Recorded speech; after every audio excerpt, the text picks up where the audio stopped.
of my limbs fell off, and then I just had to grow them back, really, which I didn't think was a thing. Oh, we're live. Space. The final frontier. These are the voyages of the starship Adequate. Our ongoing mission, until we are cancelled and replaced by something far superior, to review every Star Trek episode and movie in existence, to seek out new guests and make them very uncomfortable, to boldly go where most other YouTube channels about Star Trek have gone before. And better. And better. Good evening, everybody. Good afternoon, good morning, wherever you are in the world. Welcome to another average episode of Trekking Up North. I am your host, as ever, Captain Goodwill, and joining me, the rather sexy Geesian from the planet Honk. It is science. It is Science Officer Synoiz. This law just writes itself, doesn't it? It's getting deeper and deeper with every episode. It needs to be like pronounced honk. So just like, oh yes, of course, I come from the planet honk. Ah, you are speaking in the original Geesian tongue. Ah, yes, the planet. Yes, that's good. Right to the top of the show, Ensign Adam Bailey. I know you're in the chat. Would you be so awesome as to send me a message at the end of the show, because there was an error with the competition? Send me a message at the end of the show, and you shall receive gifts beyond the dreams of avarice. So okay, this is DM you can me. Just get Tinder, Goodwill. You don't need to be doing this. DM me, bro. Send nudes. Send nudes? No, noodles. I'm hungry. Send noodles. Send noodles. Oh, it's sent early. No.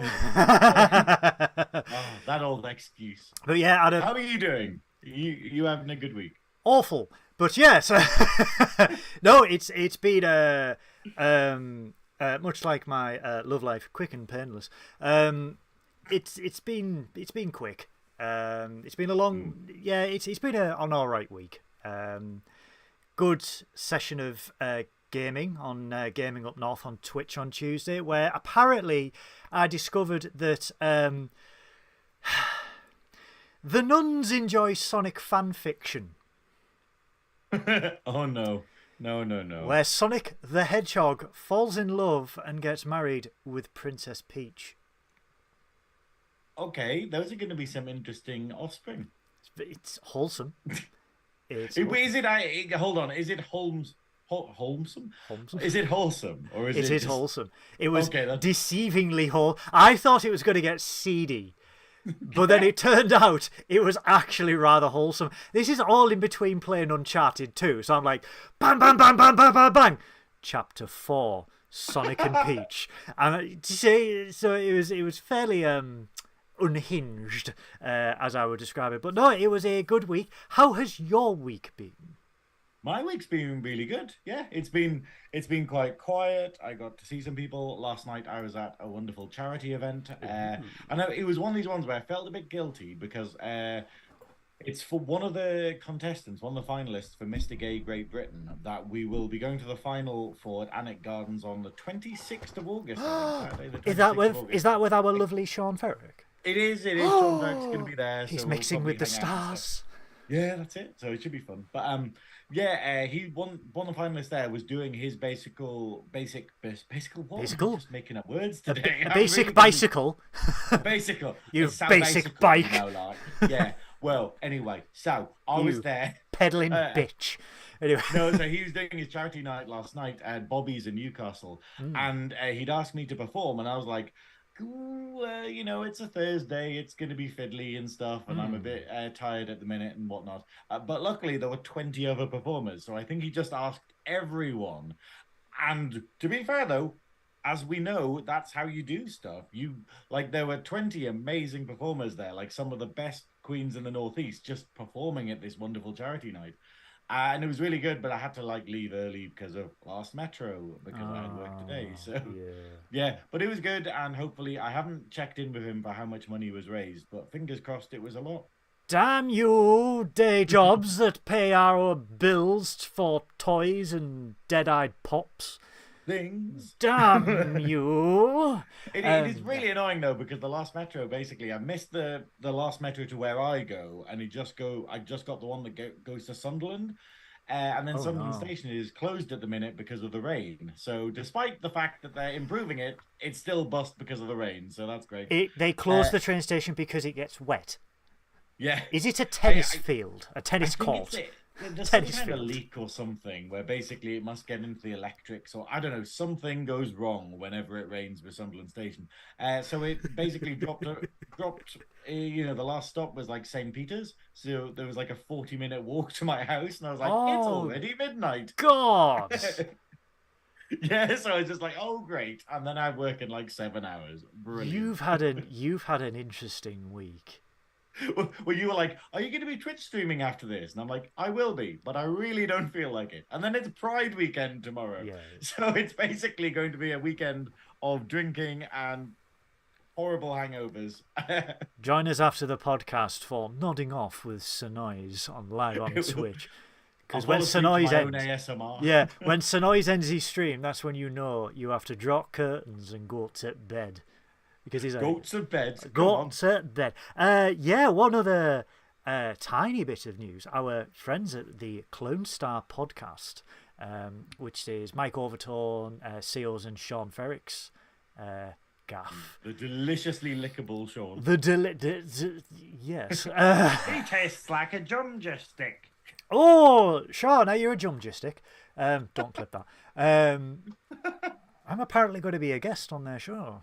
So yes, they are forming a new series, a new show for the channel, and they've asked me to be a guest. So I was just like, I got the message and I was just like, are you joking? Why? Yeah. That'd be so good though. Imagine nerding out with them, like talking Trek with them. It's gonna be awesome. Yeah, it's gonna be absolutely awesome. So, but yeah, shall we get in to this week's episode of Star Trek Strange New Worlds? Oh, go on then. You twisted my arm. Hello, chat, by the way. Hello, chat. Hello, Adam Bailey. We've got Adam Ashbridge, the sexy 14.5-foot tall Viking god who does the theme tune for this show. We've got Christopher Reed. We've got Beth, who's having rice pudding. That's not a cereal. What the hell are you doing, deviating? I mean, it's got milk. Are we in a different timeline? I think we're in a different universe. Yeah, this is Mirror Universe. Yeah. That's We've got what Peach. We've got here. We've got Sarah Peach in the chat. We've got someone called Synoiz in the chat. I don't know who they are. Dan's gay. And yes, and we've got Spectrum Sanctorum. We've got the lovely Joe Dove. It's Joe Dove here with the score. Joe Dove, the Dove of that's love. How Joe talks now. The dove from above. Coo, coo, coo, coo. Ooh, Vavu. Coo.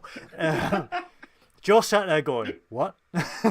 Yeah, well, let's make any. I don't know, though. Every time I sort of make some insanely British reference on something, all the Americans get it. And you're like, oh, I didn't realize how entangled America was with British humor. Like they all know IT Crowd, they all know Black Books, they all know Red Dwarf, they all know sort of like Vic and Bob and stuff, and you're just like, oh, I wasn't expecting that at all. This is not just a British reference, this is an extremely local Northeast reference because both presenters lived like 5 miles away from me, so it's like kind of weird. So yeah, I really want to watch the I need to make a reward for my Twitch channel of the Eureka! the falling down with Vic and Bob from Shooting Stars. Yes. Iran. Anyway, yes. Anyway, good God, yes. I didn't actually catch what this episode was called. Season 2, Episode 6, Lost in Translation. Right, okay. So, yes, it opens up at Stardate 2394.8, where the Enterprise is in the Benize Nebula, which is a stellar nursery, where a refinery is currently being constructed, which can harvest the deuterium within the nebula to use as starship fuel, because that's what starships are fueled by, because you have matter and antimatter, and the matter is deuterium. So think of it as like shell unleaded for the stars. is deuterium like worse? So is that like the opposite of deuterium? Deuterium, you mean? What? Deuterium is the fuel that they're harvesting. I can't even pronounce not, it. You not, only hear it. Not like to Jewish. It, not like Jewish. No, not deuterium. It's we put them in the engine and it worked. Who would have thought? Engage warp. L'chaim. It's. I mean, it's a valid thing. I mean, you never call your mother. Anyway, so.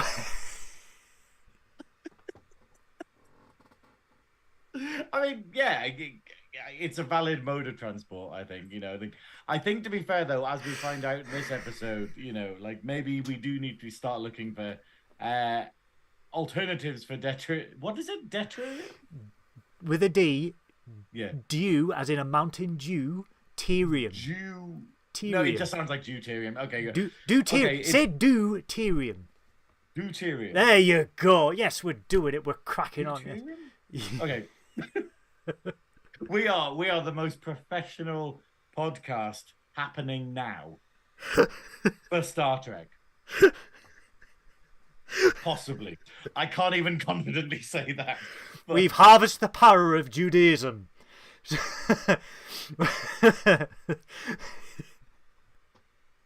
Oh, fetch me. It doesn't work on a Friday. However, you try going to warp 9 on a Sunday, Christ. He's not even involved.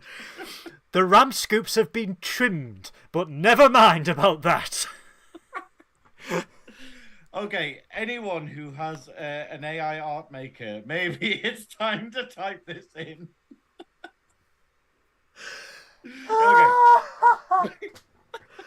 we haven't even got past the opening monologue. I haven't even done the log. I haven't done the log, and we're already off a rail. Yeah, so as we find out, they're here in a stellar nursery looking for deuterium.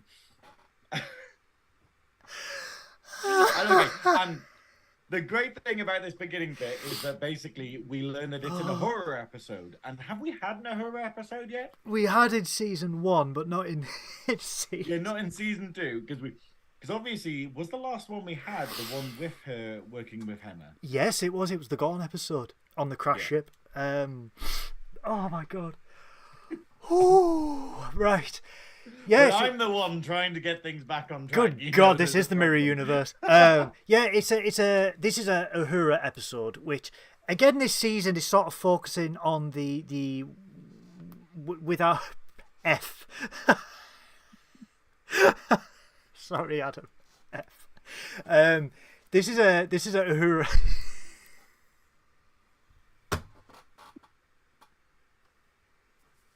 Should we just start again? Okay? Roll the intro. No, no, it's an Uhura episode, which this season they are focusing on the ensemble cast, which is really good. Yes, we've got Pike, we've got Spock and everything like, but this is.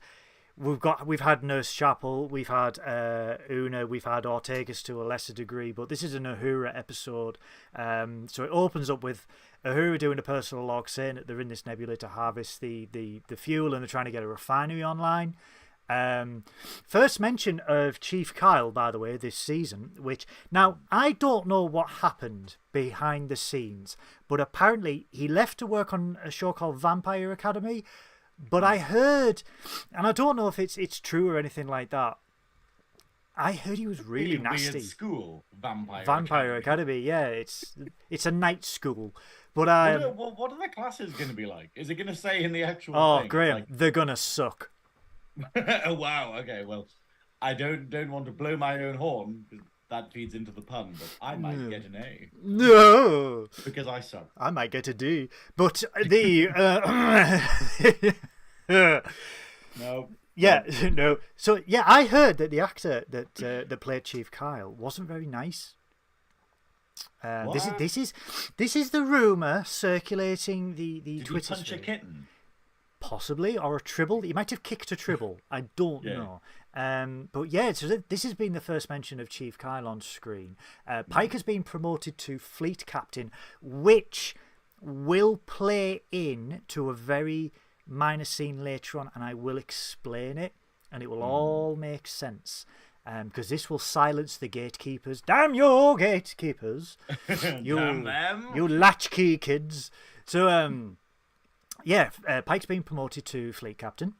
And Spock makes a recommendation to refuel the Enterprise whilst the refinery is currently offline. So he makes a suggestion to use the Bussard ram scoops. Now, for me, instantly, this is like a great bit of Trek canon tech and everything like that, because everyone always sees the little red bits on the front of the engines on the ship, and no one really knows. Spinny bits. Yeah, and not many people know that it's actually used as a fuel collector, and that it's a very real theory for an engine to be proposed on like ships when we do start venturing out, where these scoops, these collectors, can harvest fuel from space.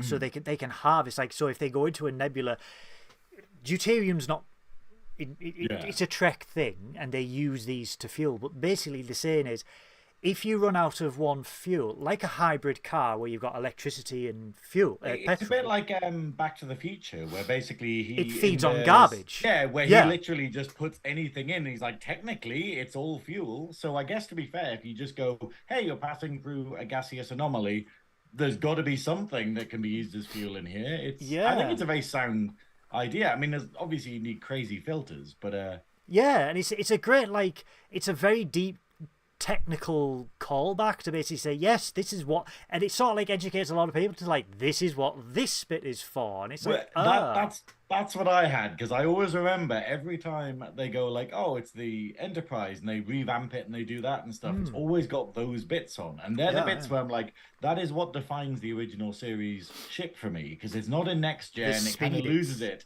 It just has these weird spinny orb bits on. And I'm just like, what the hell are they for? And I always remember asking that. And then this episode, the first time that I was like, oh, they do a thing. Yeah, and like they refined deuterium, and that's why they are spinnies. And like, so I like that. It was a great little bit of technical thing. But all of a sudden, Uhura receives a transmission, or she thinks she receives a transmission. Now, for me, this sound effect instantly took me to Optimus Prime transforming from a truck to a transformer. Yeah, because it sounded there's like loads of weird sound effects in this. Yes. The sound design in this episode is it's cool, but it's weird. It's like I think it's like the sci-fi equivalent of like the Wilhelm scream this episode. Yes. But we'll get to it later. Adam's just said in the chat that anyone who's played Elite Dangerous, it's how you fuel your ships in that. Yes, because Elite Dangerous do mention the Bussard collectors, or ram scoops, as some of them call them, and it's a sound it's a real theory. So I like that. I think for the longest time since Discovery came back, they sort of abandoned certain like little deep technology things, and I'm glad that they're starting to get back to that, like, hey, this is actual science and we can educate the audience on science.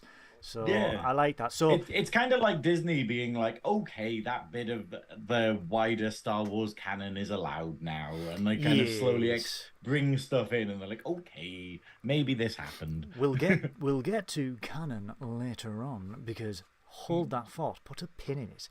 So Uhura receives this signal. She says to the captain, I'm receiving this signal. She can't find it. There's nothing in the log. She says, I swear it was there. I'll do a diagnostic. Heads up to the port nacelle of the ship. Pelia walks in for the first time in 2 episodes. Pelia hold on. finally... What? It's the idea, the reason why Uhura goes there is because basically she thinks there's a problem in the communications array. And what she explains to Pelia is that basically, because she requested diagnostics to be done so often, Hema just told her how to do it herself. They did a YouTube video. Yeah. Like a YouTube video of basically going like, okay, if you want to do it. And I quite like and subscribe. That's how I do things nowadays around the Yeah. house. I look for a YouTube video, there's one. What's it for? It's literally it's how to put my tent away. Whenever I go camping, I have like one of those pop-up tents.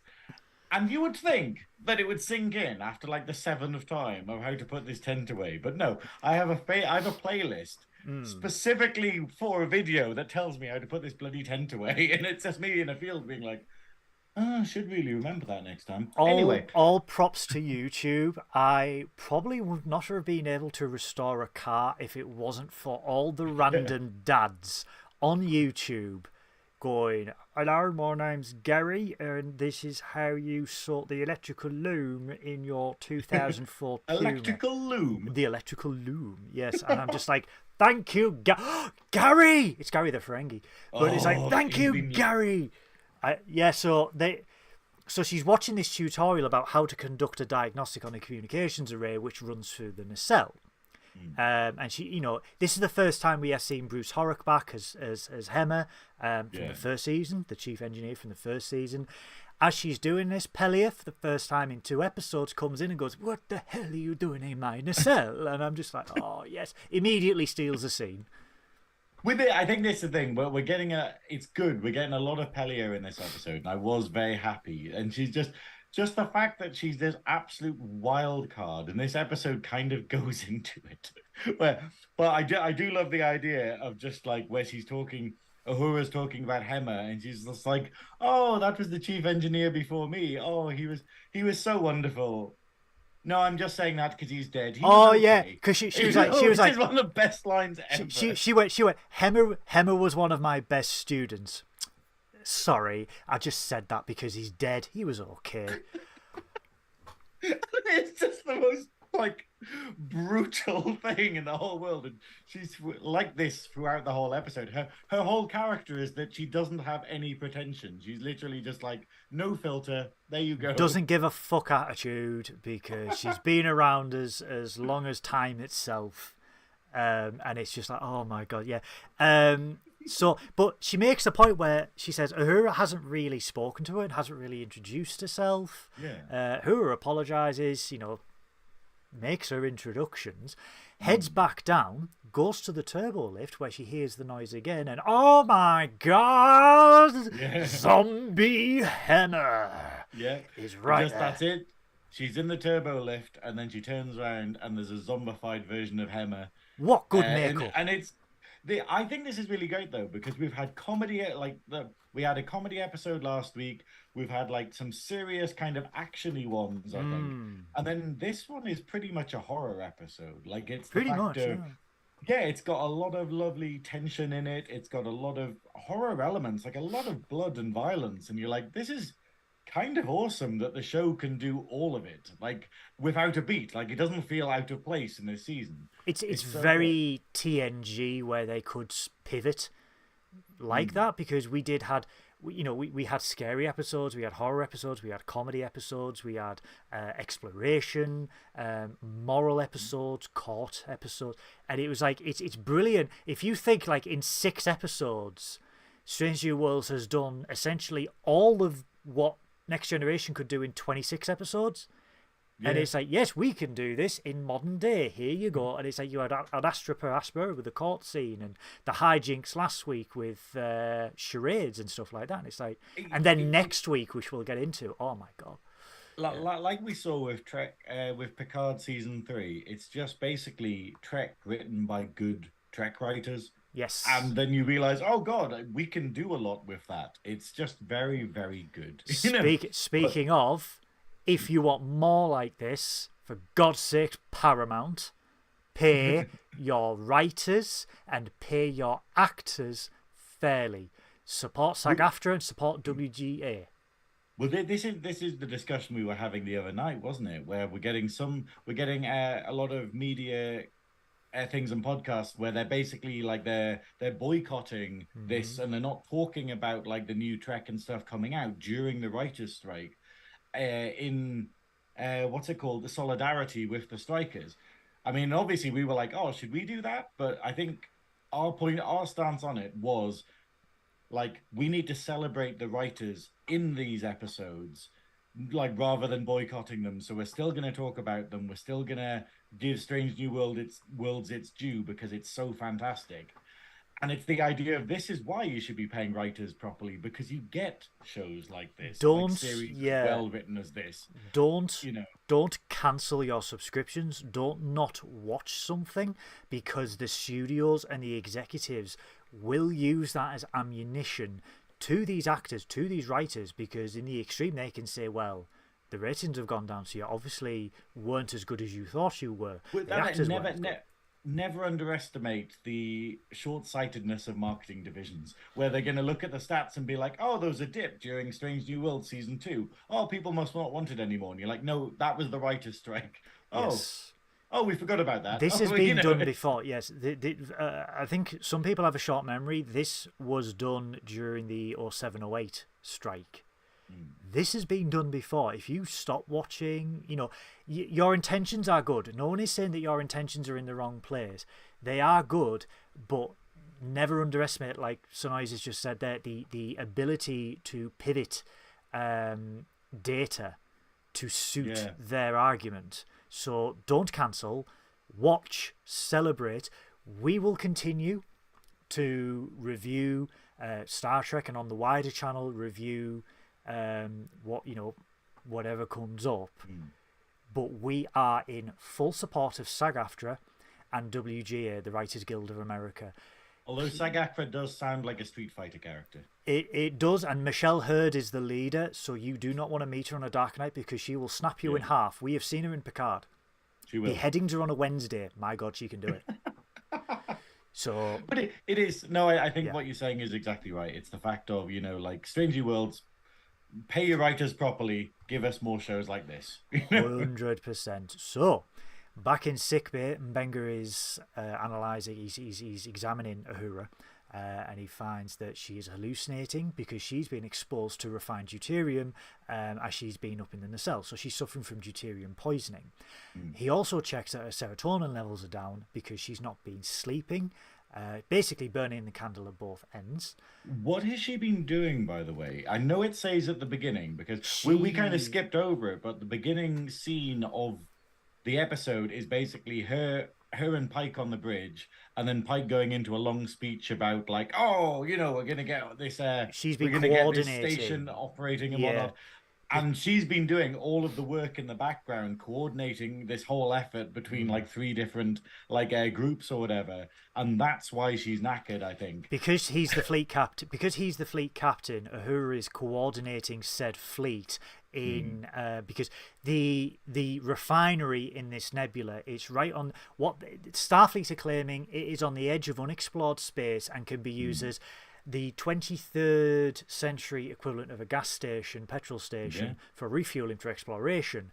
The ulterior is it is right on the edge of Gorn space, and because the Gorn is the underlying antagonist throughout season 2, they want a refueling station on the edge so that their ships have got enough fuel in case anything happens. So there's a light side to the motive, there is a dark side to the motive. So Uhura has been coordinating fleet efforts to get this refinery up and running, so she is essentially mentally and physically drained from essentially doing all this to get it up as soon as possible. So Mbenga relieves her of duty and says, you are not allowed to go back on duty until you have got some rest. So she is relieved of her duties for now. Back on the refinery. I love how no one is ever happy about this in Trek. And what a workaholics weird contrast it is to the rest of to the real world. Like, can you mention an episode in Trek where someone has been relieved of duty by the medical officer and they've been happy about it? Like the next episode we have to talk about in Next Generation is when that happens to Picard, where he's forced to take a vacation. Forced to take a holiday, and then in Deep Space Nine we have it where Kira is forced to take a break by Bashir. And then I'm pretty sure we have several instances of it happening in Voyager. And no one's ever happy. And I'm just like, hang on, I get like 2 weeks off work. Righto. So There are two things I want to take away from this. One, the old adage of, if you love what you do, you never work a day in your life. Exactly. Two, it's almost like capitalism makes people not enjoy their fucking jobs. Socialism sort of works. Two, Starfleet HR is the best HR I have ever heard of, because God damn it, they roll their holidays, because at the end of Star Trek Insurrection, he says to her, I've got 317 accumulated days of leave, right? Can you imagine? I can't even get... If you tried to do that in like today's world. I can't even get... I've saved up 5 years of holidays. I wanted to take 5 extra days this year, right? I can't even get 5 extra days accumulated. I was forced to take a holiday so that they couldn't roll it over. This HR in the galaxy, they're like, oh, I can see that you've got 11 months worth of leave. Okay, you just take that fully, well, not paid, but you just take that off your pop. And you're like, God, no wonder Starfleet is hard to get into, because the HR is, you get sexy uniforms, free medical, free food, free lodging, and roll over of your hollybobs. Can you imagine spending 317 days on Riser? I'd never leave. Yeah, I think it'd be good. I'd probably... I'd have fertility statues everywhere. I'd get tired after a while. Oh, no. But... From all the cocktails, never. Yes, the cocktails. Yes. Moving on. Yes, minus one of those words. We'll let you decide. I do quite like, though, that Uhura is like done as an absolute workaholic throughout like all of this and whatnot, and that's what we've seen. We've seen that she's like very much a go-getter, but this episode is going into why she's like that. You know, why she's not slowing down, and why she throws herself into which I think a lot of us. You know, we do jokes, but a lot of us do throw ourselves into work. Like me and Synoiz, to a lesser extent me, to an extreme. He doesn't sleep; he just recharges on a USB cable. Synoiz is just like, I'm going to do this, and then this, and then this, and then this, and then I had it the other day where I woke up. I managed to go to bed like really sort of like I had plenty of time to sleep. I could sleep until like 10. And then my body still woke me up at like 6, and it was like, okay. And I'm like, no, you don't need to. And my body was like, what? Yes. No. You know, you've had 4 hours sleep. Get up. I got to a point last year where I got up, I got dressed, I got into the car, I drove to work, I got out of work, and I was like, the car park's empty. It was a Saturday morning. So, yeah. So back on the refinery. Una has been put in charge of getting the refinery online with Pelia, and this is the first scene where we see some tension between Una and Pelia. And Pelia thinks that the station is breaking down a lot faster than the crew can fix it, and she doesn't know why, and believes that there's an underlying issue. But Una is of the belief, you know, she's got orders to follow. She needs to get this station up and running as quickly as possible. If there's an issue, we will find it along the way. So she's basically saying to Pelia, do what I fucking tell you. Yeah. Get it up and running. If there's an issue, we'll just find it on the way. And Pelia's just like, But yeah, it's very much one of these things, and I really sympathize with Pelia in like this episode, because like I have this a lot in my actual job, because you do get a lot of people who are just like they'll ignore experience because they don't understand it, you know, very much, or they'll be like going, preach. You know, where they'll basically be sort of, you know, like, oh no, that sounds like nonsense to me, and I'm just like, oh, but you don't care about the whole big picture kind of thing, and then what you'll do is you'll just nod and smile like Pelia does here, of okay, let's just go with it, and then like later on you're like, oh look, a problem occurred, oh it's that one we were warning you about, oh, you know, and it very much happens, and it's the amount of times, like literally we had an incident, I won't talk about my job. Yes, that's like, not. We had an incident today, which was very much like, oh, I'll dig out the email where I mentioned this would happen 3 years ago and we didn't do anything about it. Oh, called it. But, you know, and it's just... There's a reason I've got the pips and they don't. So, yeah, but it was quite good. Like, and I think that's the thing, though. It's like she was saying earlier to Uhura, Pelia isn't really sort of integrated with the crew very much at all. No. Like, when she's not integrated with us that much because she's barely been in the series, which, like we're saying, is a bit of a shame. But it's the idea of why are people not interacting with her? And I don't think people take her seriously despite how experienced she is. Like the idea of she just picked up engineering. When we saw her in the past, she didn't even have a clue about engineering. And yet since then, she's like, oh, I'll just learn this. Oh, and I'm amazing at it now. Okay, and I'll teach it at the academy. I have a theory about Pelia. And I know I had one about the link to Star Trek Enterprise, which I still think something will happen with that, because we're getting a lot of Enterprise visual references throughout this show. But I think the next episode, episode 7, I think we're going to get a twist, and I will explain it at the end of the review because I don't want to spoil, because this is a brilliant episode and I want to discuss it. But bear with us on this Pelia theory. But yeah, Uhura's quarters. Uhura can't sleep. She can't switch off. Yeah. How many of us know about being unable to switch off? Because I'm one of them. I barely sleep. Yeah. You just, when you're a workaholic and you get into that work mode, it is very hard to deactivate. A doctor can say, go home, go to bed, and you're just like, this doesn't work like a switch. Yeah.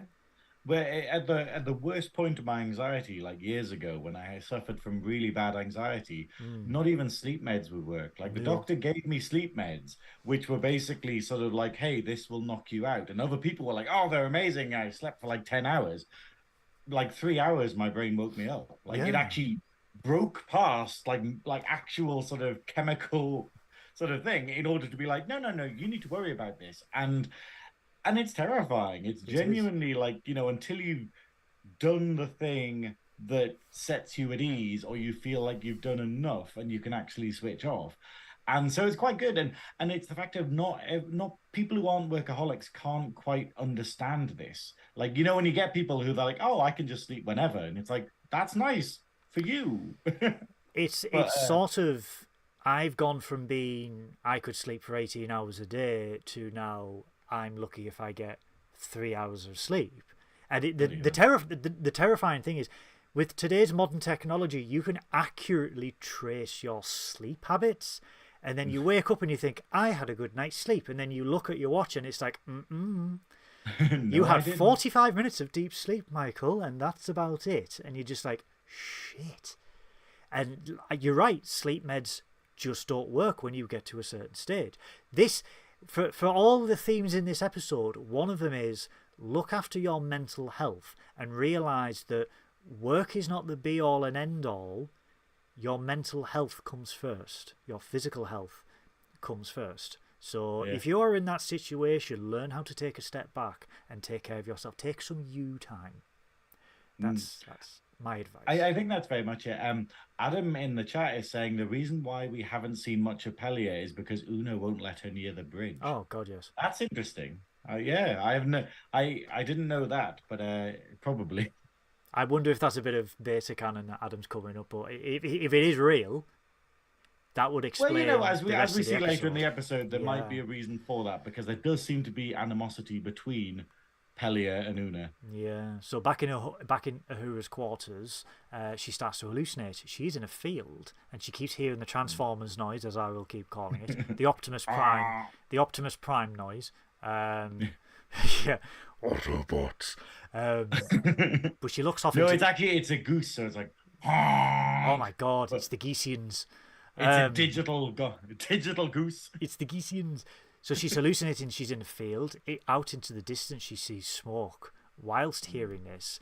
And then we quickly go to the next scene where we see Lieutenant James T. Kirk beaming aboard the Enterprise.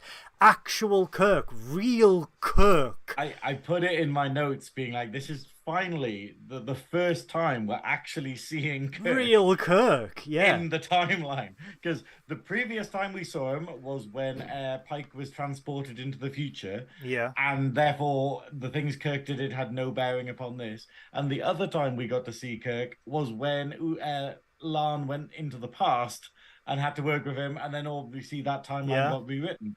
So that never happened. So this is actual Kirk doing things that will stick around in the story. So he's with crazy. So he's with Sam. Sam greets him at the transporter. They head straight to the bar because they are Kirks. Of course they did. Sam congratulates Kirk because he's the youngest first officer promoted ever in Starfleet. He's beat his father's record. This is the first time, by the way, we get the mention of both George and the U.S.S. Kelvin from Star Trek 09. So I like that they are making the events from that, like, well, not some events, but they're making the Kelvin canon. And, you know, the basically like, yes, well, you know, Nero happened, but this happened, you know, this in this prime timeline. He was first officer on the Kelvin. And there's a tension between the Kirk brothers because they are both desperate to have the acknowledgement and the respect of their father and the praise of their father. So Sam is jealous of Kirk because he got promoted quicker. Sam is obviously a xenoanthropologist. He's gone a different route. Yeah. And he's sort of like, I can't beat you, so I will never gain the respect of my father, and my, you know, our dad will be more proud of you than he is of me. And that tension is there, and there's that animosity towards James from Sam.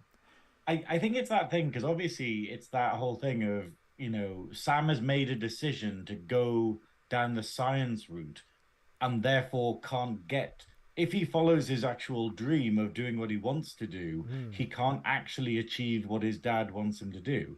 And I think that's something that we can all relate to. Like, because I think it's that thing where, you know, your dad always wants you to go down a certain path or go, oh, do the same as me kind of thing. And then if you do something totally different, like I went into computing and my dad hated computing because he was like, what's the point in this? This is never going to take off.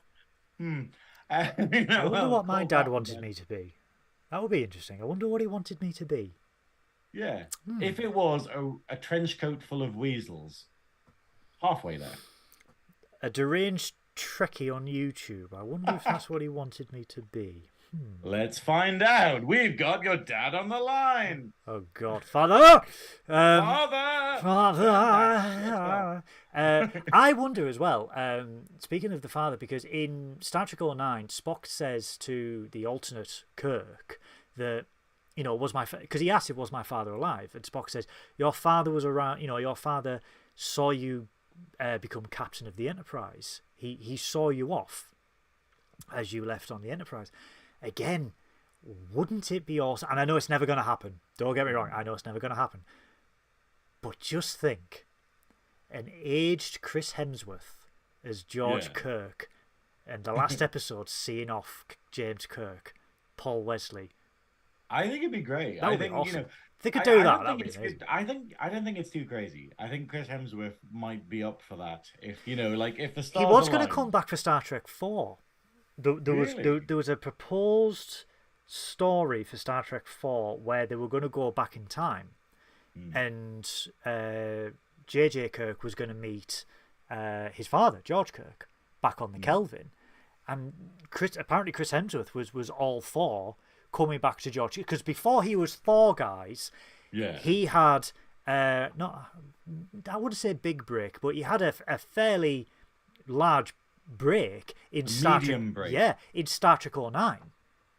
Before he became Thor, he was George Kirk. So was that really before yeah, it was. It was 2009.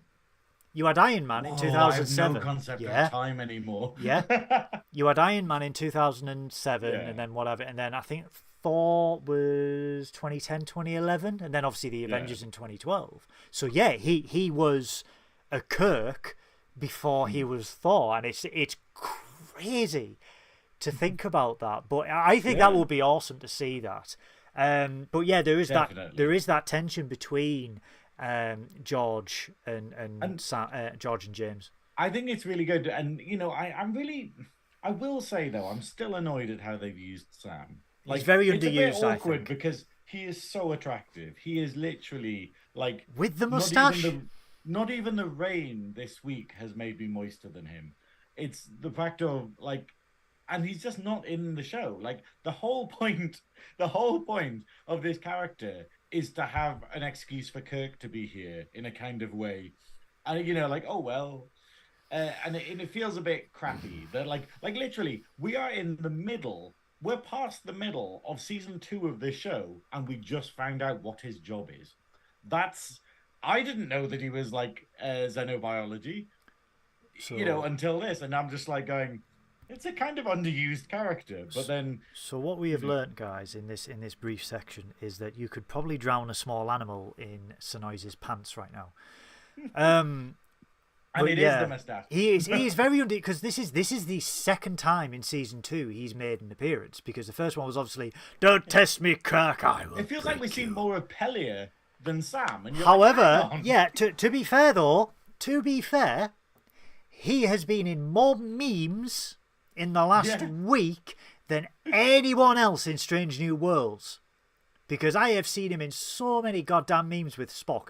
Spock and the cat. You know the meme where the woman's shouting at the cat? Yeah. They've done one where like he's like, "I will break you, Kirk," and he's just sat there with a salad, just looking at him. So, yes, I mean, even with the mustache, he makes you moister than an otter's pocket. I think to be fair, the mustache like tames it, because otherwise it would be wild. It'd be I'd jump into the screen. Whereas it's like, the mustache makes me go like, okay, cool. I'll wait till after dinner. Doesn't look like Gitler. So, the return of Gitler. Yeah. Oh dear. Very Danger 5. So, nice reference for you guys. That's a deep cut. So there is tension. There is tension in the Kirk brothers back on the refinery. Una gets the life support up and running, and it goes back down. We find out that Pellier has disobeyed Una's direct orders and says her team has found something. As you have to do a lot of the time. As you have to do. I know you told me not to do this, but I did it anyway, because it needed to be done. But to progress the plot, she confirms that she believes the refinery has been sabotaged. Ooh. Sabotage. Sabo. Oh yeah, very Kim Cattrall. Yeah, they workers through their wooden heels called sabots into their machinery. I believe the word is sabotage. God damn, Kim. How did you get from that to Sex and the City? Anyway. And Danger 5 in the same minute. That's it's amazing what I can reference. Give me 60 seconds. I could reference everything. Anyway, back from the French Revolution.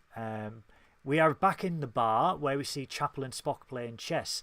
Spock wants to tell Starfleet about their relationship, because obviously he is Chapel's superior officer and there are rules against fraternization with subordinates, which fair games. Chapel makes a good point where she's like, well, how would you even define what we are? Because I see it as a bit like Schrodinger's cat, where it is a relationship and it's not a relationship. I'd prefer to interpret it as a relationship without actually going into hard factual evidence. All while playing 3D chess. Yeah. And goddamn Spock speed, where Chapel's taking the time and he's just like, your move. Well, the whole thing is obviously what Spock will have done, because I was thinking about this, is he would have literally thought of the next 10 moves. Yes, as a Vulcan does. He would have considered everything that she possibly could have done, and then as soon as she makes a move, he's like, oh, I know what my follow-up would be for that. And therefore, and it's like a lot of chess players do, they think of everything several steps in advance. Peaches loves Danger 5. Thank you, Sarah. Yay. I will apologise. I will apologise to our live viewers. The chat is heavily delayed. This is not anything we've done. It's just YouTube at the moment. There's a few issues with the chat. So if we see your message, we do apologise. We will see, we are acknowledging it and we are reading them, but there is a lot of delay, so sorry about that. But back, so they are.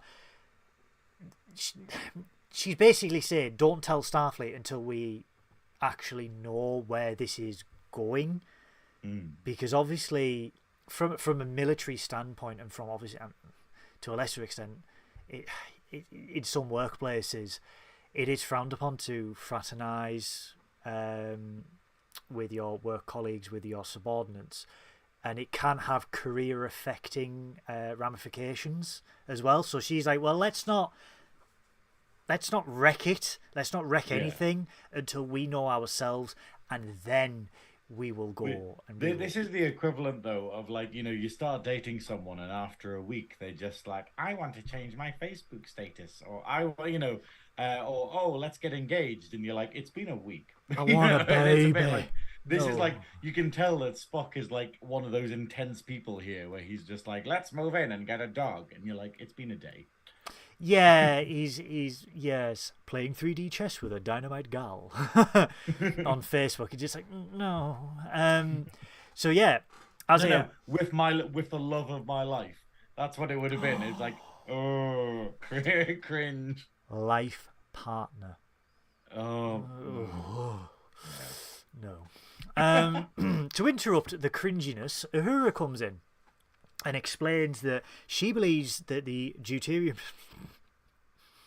No. The L'chaim poisoning is... Well, I don't think we went into it earlier, but basically Umbenga was saying that basically because she'd been in the nacelle doing the...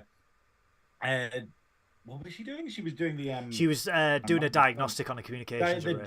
Because she was doing the diagnostic, she's actually got deuterium poisoning. I'm trying to say it in a way that doesn't sound like deuterium. Deuterium. And it's just not happening. Deuterium. And she's got like deuterium poisoning, which is basically causing these effects. And they think that's what are causing these crazy hallucinations. To hear the noise and everything like that. And she goes to Spock and she's like, well, no, because I heard this noise on the bridge before I went to the port nacelle. Therefore, logic dictates that it is not the deuterium poisoning that is causing the hallucination. But Spock, being Spock, is like counter logic. It might be something else causing it. Like, well, the thing is, Uhura's logic is better here because Spock's logic is basically like, oh well, if it was a thing, then more people would be affected. And you're like, yes, but you don't know that yet. Like, just because she's patient zero doesn't mean other people aren't going to be affected. I wrote down that this disappointed me because, like, really? in one of the previous episodes, I was saying the wonderful thing about Trek is that people just believe people.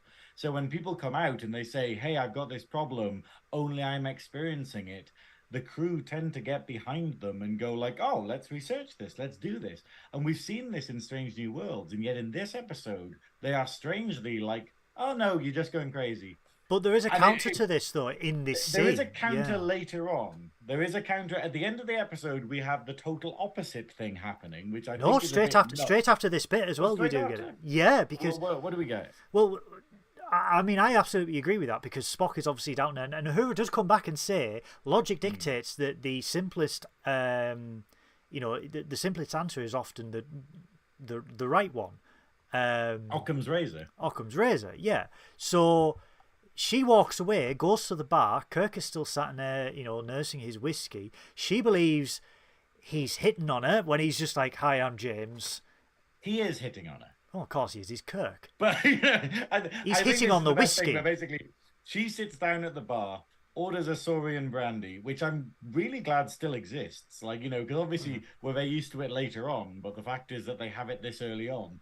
That they've discovered wherever Saurian brandy comes from. Did you also notice as well, there was a Bolian at the bar? It was a Bolian barman. Really? I believe so, yeah. I didn't. But yeah, and then obviously Kirk is also sitting at the bar and basically starts going like, oh, rough day, that whole thing. And she's like, no, don't hit on me. And he totally is, but turns it around a little bit by being like, no, I was just interested in how you were. And it's like, did he say? We know you, Kirk. I can't quite remember, but did he do the line? The name's Kirk, James Kirk. No. That would have been such a Bond thing for him to do. I would have loved that. Adam said, "Do you think they were trying to set up a love triangle with Kirk between with oh my days." Time for the fan fiction. Oh, there is fan fiction already. If there is Sonic and Peach fan fiction, Oh, There no, is don't do that. Kirk Spock Chapel fan fiction. Back to the show. I think it's an interesting thing. I think, yeah, I agree, Adam. Like, as we'll see later on in the episode, Lon, well, we know that Lon has feelings for Kirk, Oh God, yeah. but because they haven't met technically yet, because that was all in the past and he doesn't remember it, I think it's going to be a bit crazy. Where I think Kirk is starting to feel things for her through this episode, whereas Alan feels for him. And yeah, I think it is going Do to you get think? complicated as things go on. Well, it's Potentially, definitely yeah.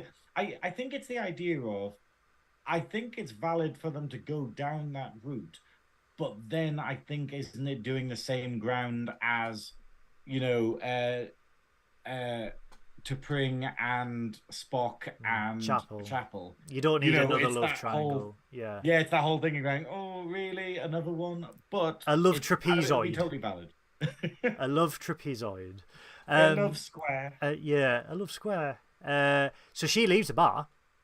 As she leaves the bar, she starts hallucinating again. To her right, she sees a load of dead bodies. To Which her, is brutal. It is really. It goes so dark where she literally gets out, she hears the noise, she starts hallucinating, and then there's literally just dead people. And they're not phaser blasts, they're stabbed. They're They are, lacerations. Yeah, they are. yeah, guttings. there are lacerations, there's blood everywhere, and we're going, whoa, this is pretty heavy for Trek. Because you didn't get blood in original Treks, you know. Oh no, you know, it was very PG. yeah, it was like Voyager, you got blood when it needed to be blood. Like, oh, we've got to take a blood sample. But it wasn't like people getting their heads cut off or No, something. come It's on. like, Come on. gore. We had people's faces on other people's bodies in Voyager. We had the Vidians. Yeah, they could have been. They looked cool, but they could have been a lot I'm more. Nicolas Cage. Can we just say, like, the most underused villain in all of Trek? The Really? Vidians deserved so much better than they got. Like, you know, when you look at Voyager and you just kind of go like, sorry, total tangent chat. I'm sorry. It's tangent But time. literally, when they just go like, oh, okay, here's the Vidians, this super awesome villain that we can totally expand upon and have sort of as, you know, like a villain for like, you know, whole like seasons. And then they just go like, oh, here's 3 episodes. Oh, we found a cure now. Cool. Sorted. And you're like, oh, wow. Okay. Never mind. I also think as well, in terms of the Vidians, I think it was potentially, I mean, unless we speak to someone who was, you know, behind on the show, potentially networks in the 90s, though edgy, was still like, this is a PG show on a network. There's not much difference between them and the Borg, though. Where they're technically, like, when you think that the Borg are basically, they capture you, they cut off your arms or whatever, replace them with mechanical devices or whatever they want. So, oh, you're a doctor, you have a surgical saw. Oh, you're, you know, like a computer guy, you have a scanner or something, and they cut out your eyes, replace it with mechanical parts. That is brutal. I don't see the difference between that and the Vidians being like, hey, we're just going to harvest your organs, or oh, we're just going to steal your skin in order to craft it onto someone else and stuff. It could have been the way it was depicted, potentially. Yeah, it for could have UPN, been the time that it happened. Yeah, for UPN, mid-90s, before, I mean, because the Vidians were before the Borg. UPN, mid-90s, it's sort in of like... Voyager, but obviously in Voyager, not... yeah. But it's like, do we really want a show where people remove other people's faces and then wear them and be like, and it's I could sort of... It's actually... Oh, I just feel really annoyed. Like, it is, I mean, I agree. I agree. Vidians to just vanish, but not get a resolution so that they could come back later. Yeah. But instead, they kind of go, oh, we found a cure, therefore the whole race is just not villains anymore. And you're like, I really agree. And it's off screen as well. They literally, don't they just go like, oh, we found a cure. Okay, cool. And then we don't, it winds me up. Anyway. You know, especially when we're stuck with a fucking, who are they called? The dickheads in season 1? Kazons. Yeah. How do we get the Kazons for like 3 seasons or something, and they're rubbish. They are just right. For Sorry, those chat. that don't Sorry know, for this segue, this tangent. For those that don't know, the Kazon are the space chavs of Star Trek. Yeah. They literally are just space chavs. They have really shit hair because they don't use conditioner, and it's like when people get dreadlocks and they don't manage them properly, and then they just end up being Yeah. Massive. You know. They were geared up to be the main antagonist of the crew of the Voyager, and everyone's like, who cares on, who cares on? And they were shit. We can't defend, there is no excuse. They were shit. So they were dispatched and put into a minor role, and then the Borg came and 8472 came, who were more. Yeah, the Kazon look like 80s pop stars. Yes. 80s unwashed pop stars. 80s pop stars in the 90s. Glam rock stars. After the drugs are kicked in. Glam rock star. Iggy Pop, who was in Iggy Pop in a humid environment. That's the Kazon. We can joke about the Kazon being Iggy Pop, but then Iggy Pop has a really good Trek. God damn, he does. Background. He's a voter.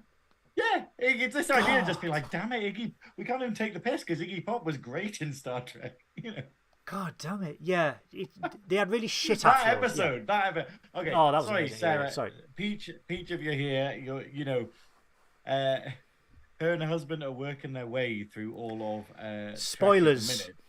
Yeah, and they've just got to DS9, and we've literally just been like, we kind of spoiled a bit of DS9 there, and we kind of spoiled the first 3 seasons of Voyager. So good luck. You'll forget. It's fine. Back to Strange New Worlds. She's hallucinating. She's seen these really lacerated dead bodies to the right of her. To the left of her, there is another Uhura that tries to attack her. She defends herself, starts twatting her, comes out of it and realises she's broken Kirk's nose. Well, I think the best thing here, okay, I absolutely love this scene so much because it's horrendous. But basically what happens is she sees the other Uhura, it starts coming for her, it starts trying to stab her with a knife, and she sort of does move, she dodges away from it, and then she finishes by just punching it in the face. And as soon as it connects, the lights go back up, and it's like, oh, it's not a dream.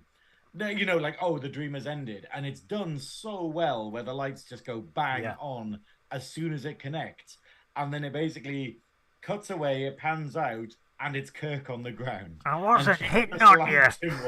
Yeah, that's it, bloody nose and everything. And it's just I mean, I think it's this thing that, considering I don't like Kirk that much, I didn't like Kirk that much in the original series. It was that whole toxic masculinity vibe to him that obviously all of the old Trek fans love, but for me, I just didn't enjoy it.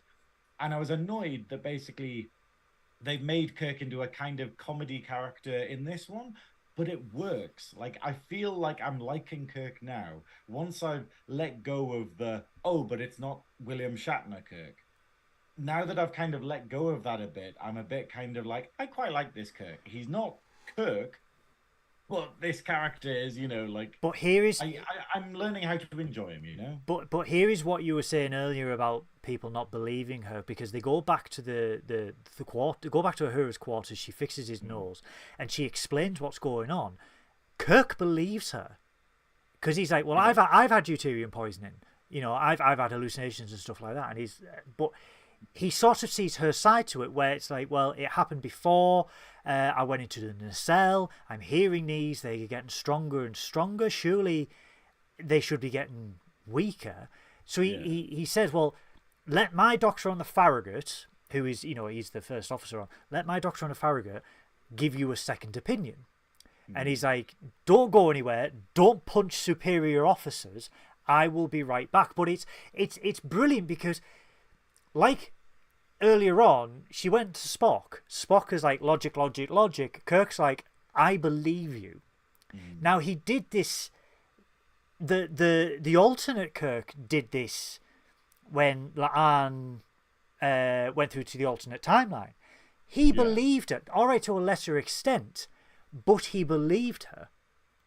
And I think Wesley's Kirk, Wesley, is... Yes, I see what you mean about William Shatner's Kirk. Toxic masculinity. It was of its time, whatever. This Kirk is comedy, but as we see throughout the episode, he brings a new dimension to Kirk's character, where he's like, this is a well-rounded, thoughtful, empathetic Kirk, where he will, if you are in trouble, he will believe, he will listen to you. He will take you seriously where others won't. The whole thing is he's a champion of the underdog. Yes. Like his whole thing is that basically, if no one else believes you, Kirk will believe you, and that's exactly what Uhura needs here. That's exactly what Lam needed in her episode. And I think that's really good because it's kind of going, hey, that's the dynamic of him. Like his, like. Yeah, although I will say maybe there is an element of trying to get into someone's pants by being like, if that's the way they go, if that is the way they go, I will be disappointed because at the moment his character is far above and beyond what I thought. I think though maybe it starts that way, like where you, because I have it. Maybe I'm shallow, but if I'm attracted to someone, I'll give them the time of day. And then obviously afterwards it like goes to, oh cool, okay, yeah, this is a thing. I kind of feel it's done that way, so I kind of feel like it's being true to Kirk's Casanova origins, and stuff, but while painting him in a really nice, like sort of what's the word, altruistic way, I think. And we find out why he's like that later on during the scene, but back on the refinery, they find the root of the sabotage on the refinery. They find Pellier was right. Yeah, Pellier was right. What a shocker. They find the perpetrator of the sabotage, which is a Starfleet officer, Lieutenant Ramon. He's hallucinating, and he's like, "You're not real. You're not real." Una grounds him and says, "We are real."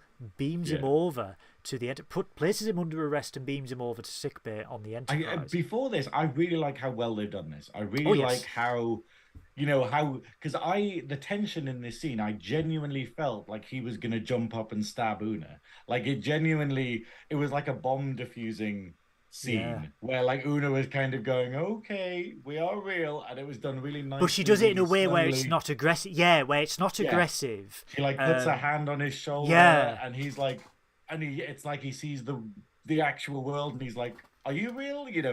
And it's a good grounding technique. Because surely you could just be like, teleport him to sickbay, knock him out.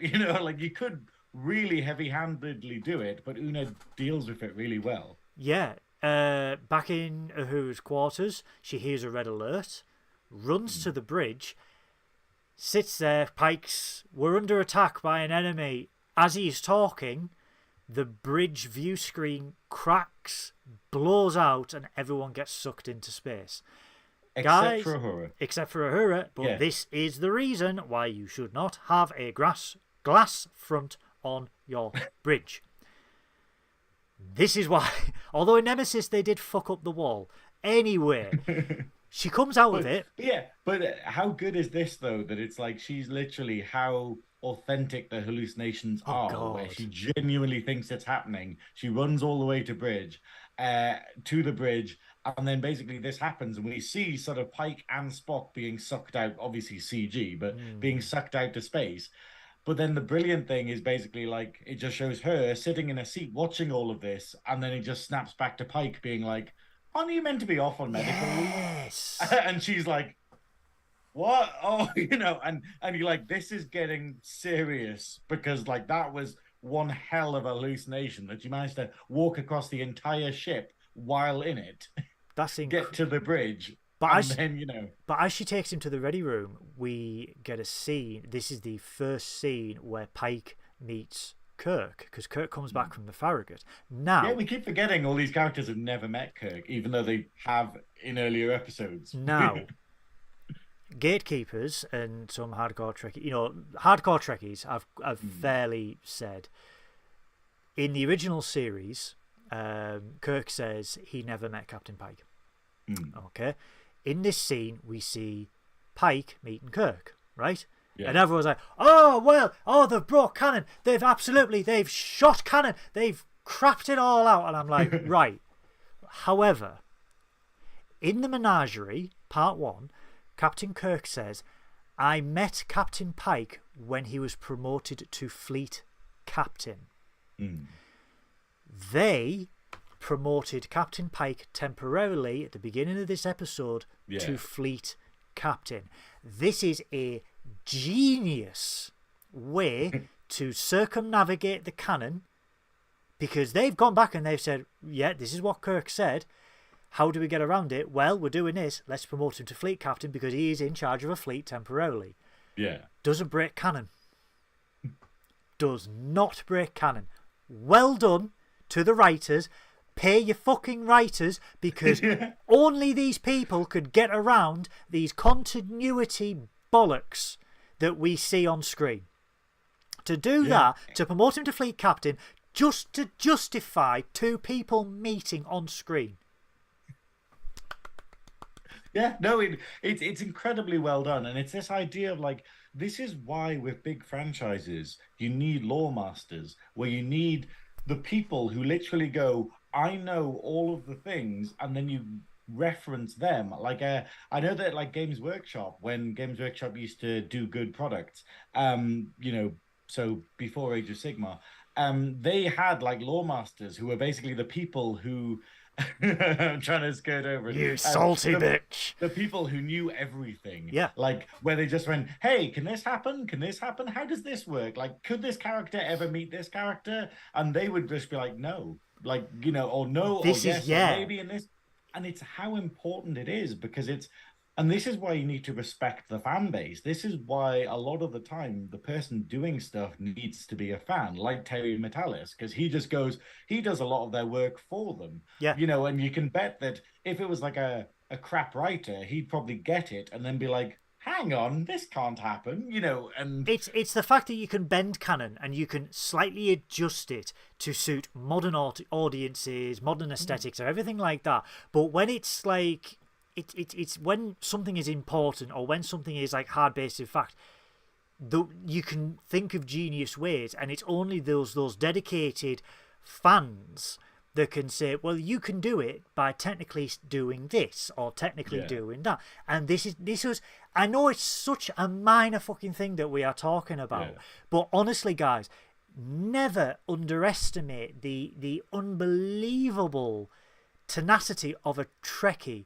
to blow something up way out of proportion. Because if they'd have just kept Pike as Captain Pike and Kirk and Pike had met, they would have, all week, they would have tore this show a new one.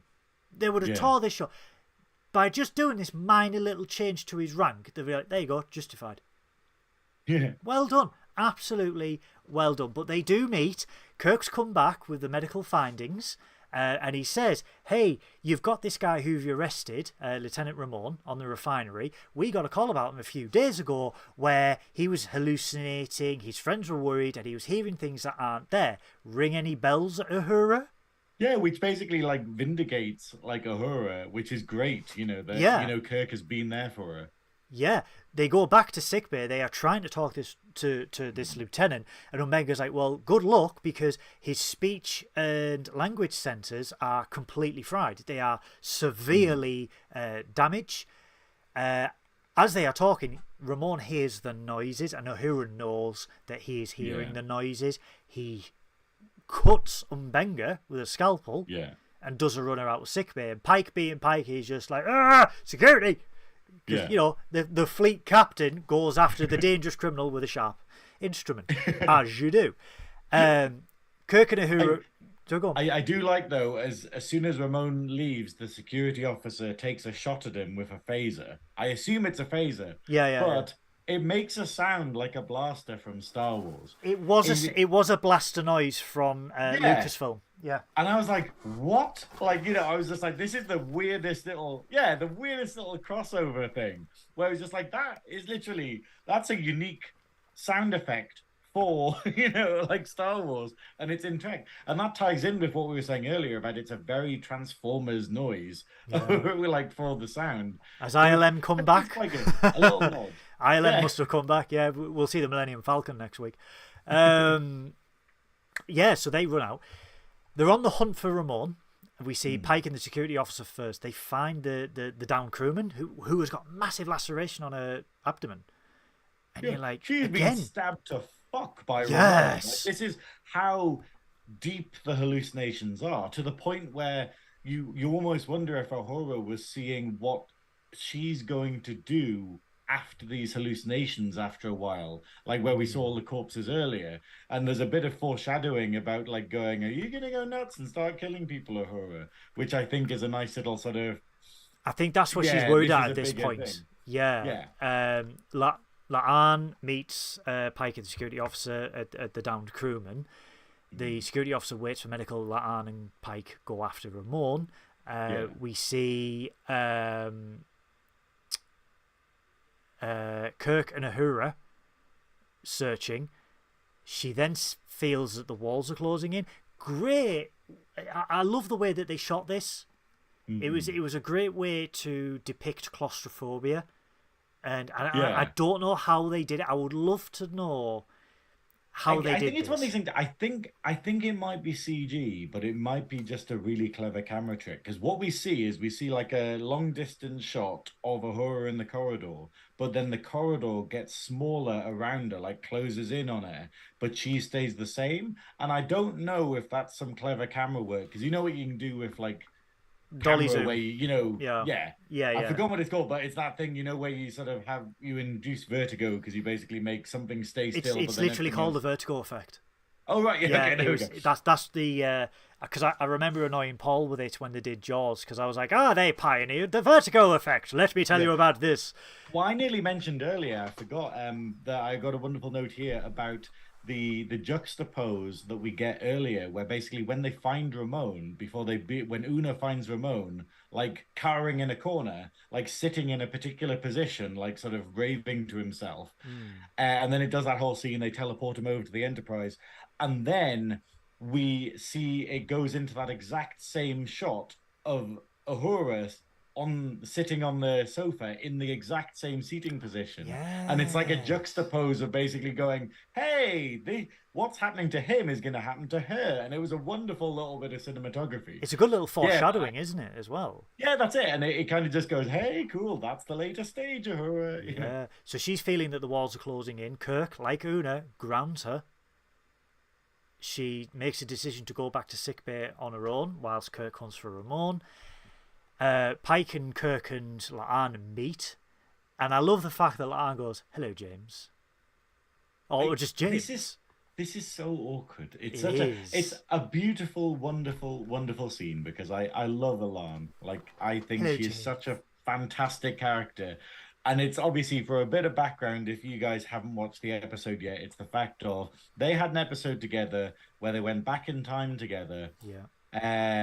And La'an basically fell in love with Kirk. They worked together. She discovered she had feelings for him. And then when they fixed the problem, all of that timeline got reversed except for La'an. So he doesn't remember ever meeting her before. And she's in love with him and has had this experience with him. And then she meets him here for the first time in person. And she's like, and you can tell that there's that kind of, how do I get into his pants? Despite never, ever actually meeting him, and he has no idea who I am. Because they've only had one FaceTime call. It's just a bit like, okay. Yeah. They've only had one phone call together, one FaceTime call as well. Which was awkward, because she told him, and she was just like, hi, I'm just calling you for no reason whatsoever. And she does pull him up. Yeah, he does pull her up on that later on in the Which the I episode think is as great. well. And he's like, oh, yeah, we spoke. You're a very diligent security officer, calling me about that minor thing that you would never call about. So it's so good. They can't find Ramon, so they all decide to double back, so they go their separate ways again. On her way back to sickbay, though, Uhura does find a drop of blood on the floor, leading up to an access Jeffrey's tube, which is... Now, I have to say, I blinked and missed this, okay? I think I checked my phone at this point, and I didn't see her discovering the bit of blood, but it's the fact of, he is a psychopath, and yet he's put the door back on properly. And I just felt it was a bit weird. Like, you've got to maintain health and safety.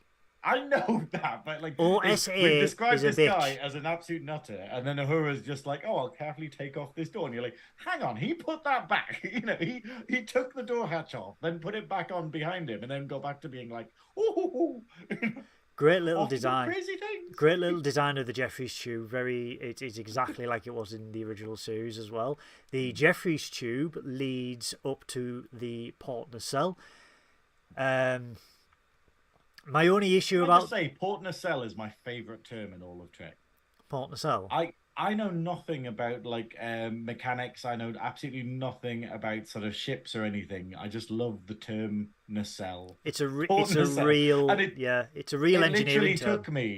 it took me until halfway through like Next Generation to realize what parts of the ship they were referring to. I was just like, oh well, there's a port nacelle somewhere and there's a problem with it. It's a real engineering term on an aircraft and other vehicles as well. The nacelle. The only issue I had with this, I mean, it's me being really pedantic. They're on deck 4. Deck 4 is in the saucer section. How the fuck did she get? How lost did she get? Where she was at the access tube of the port nacelle.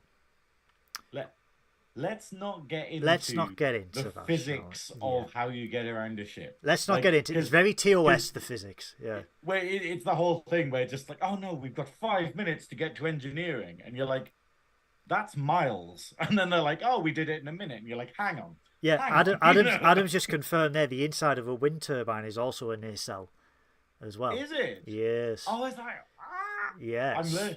I'm learning things. So she says, I've located Ramon. He's in, he's in the port nacelle. Instead of waiting, she goes after them as she does. When she gets up to the access, with the I don't know what they call the control room of the nacelle, she tries to ground him again. She basically said, I am real. My name's Nyota. Yeah. I was born in Kenya. My first memory was my father playing the piano. He's not understanding a word. And you can tell that on his face. Well, that's the thing. He is just terrified. He is frantic. He is listening to something else, pretty much, that's telling him to do all of these things. Now, I thought this was a bit weird because obviously she is basically talking him down from the ledge. He is about to do something that'll blow up the port nacelle. He's basically doing something very dangerous to the ship. She is trying to talk him down. And it makes me just go, did they not have a stun setting in these days? They did. Couldn't she just go stun him? And instead she talks him down, and I'm a bit like going, I know it's for dramatic effect. They do. But, but couldn't it have been easier just to be like, okay, cool, son, and then I'll reason with you when you're not destroying the ship? Potentially, yeah, I agree. I know. I agree that but I do agree. I think to get around that, they would have said, oh, well, it's dangerous I'd be fucking cowboy. I'd be so cowboy with a stun setting. I'd be like, oh, it's only stun. Stun you. Maybe they said it was dangerous to detonate a weapon inside the nacelle because of all the deuterium. Maybe. Perhaps. Maybe, to be fair. It could be something like that, but I don't feel like they said. Yeah, she could have stealthily just like, Hakiba! Yeah, or it had like a little message or something saying like, sort of like, don't make me stun you because it might cause a problem or something. And we're like, oh, that's why she hasn't done that, However, it does all go Pete Tong. Kirk is there, rescues her emergency beam out. Ramon jettisons the fuel pods in the nacelle, blows up the nacelle, and we get a great animation of Ramon being fired off into space and just immediately succumbing to the vacuum of space. I like how wonderful this is, though. It's the fact of basically Kirk sort of goes in there, grabs Uhura, orders an emergency beam out. Uhura goes, no, wait. And then they get beamed out, and then immediately is when the explosion happens. So if they hadn't have transported it that very second, they would both be dead. All three. This is why Chief Kyle, we never see him because he's always at his post. Yeah, well, that's it. It's the idea of who he does a great job. He's not there, but he's there. I love how punchy this episode is. It's not really an action episode, but then the action in it is so good. It's so satisfying, Back in sickbay, we find out that the crewman who was stabbed is dead, unfortunately. Do they get a name? No. Are they just a dead crewman? No name. Uhura wants to be confined into quarters because she fears that she's going to become like Ramon. Pike says, well, as Ramon is now dead, Starfleet has given us permission to go through his medical records and his personal logs, and I need you to go through them whilst we try and get, ascertain what damage has been done to the refinery and the Enterprise, because obviously the nacelles blew up on the Enterprise, so they ain't going to warp speed anytime soon. Can you travel without the nacelles? You can travel with don't you need them for impulse? No, because you've got the impulse engines. The nacelles create the subspace bubble, which envelops the ship, which allows it to travel through subspace to warp speed. But I thought the nacelles also did impulse. You know, like I know they can't do the warp bubble, but yeah, okay, that's all right. There's impulse engines on the back of the saucer. So in the intro, when you see those red squares and heat coming off, those are the impulse engines on the back of the ship. The warp nacelles, they don't do anything. They just they generate the bubble. So the coils in it create the bubble, which propels the ship through subspace or warp speed, allows it to travel at the speed of light. So you can.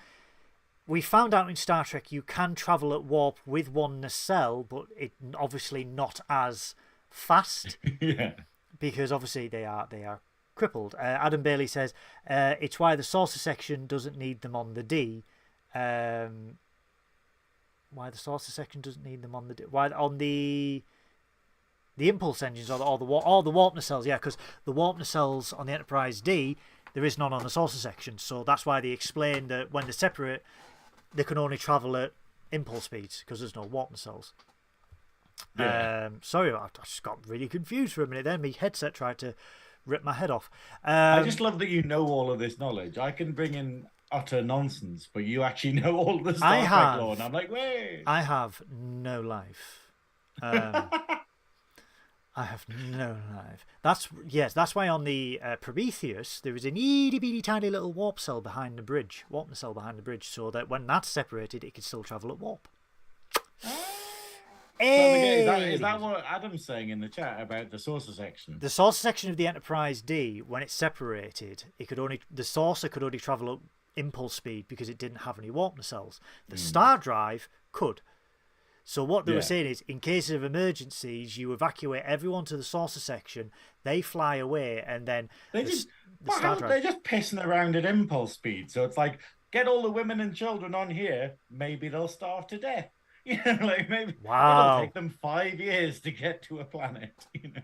Wow, that's very dark. That took a dark turn. I love the idea of just Picard being like, okay, get rid of this shit. I hate kids. Fuck Picard Day. Yeah, because there's no warp core. Yeah, it's literally just the idea of just going like, unless there is something in the science.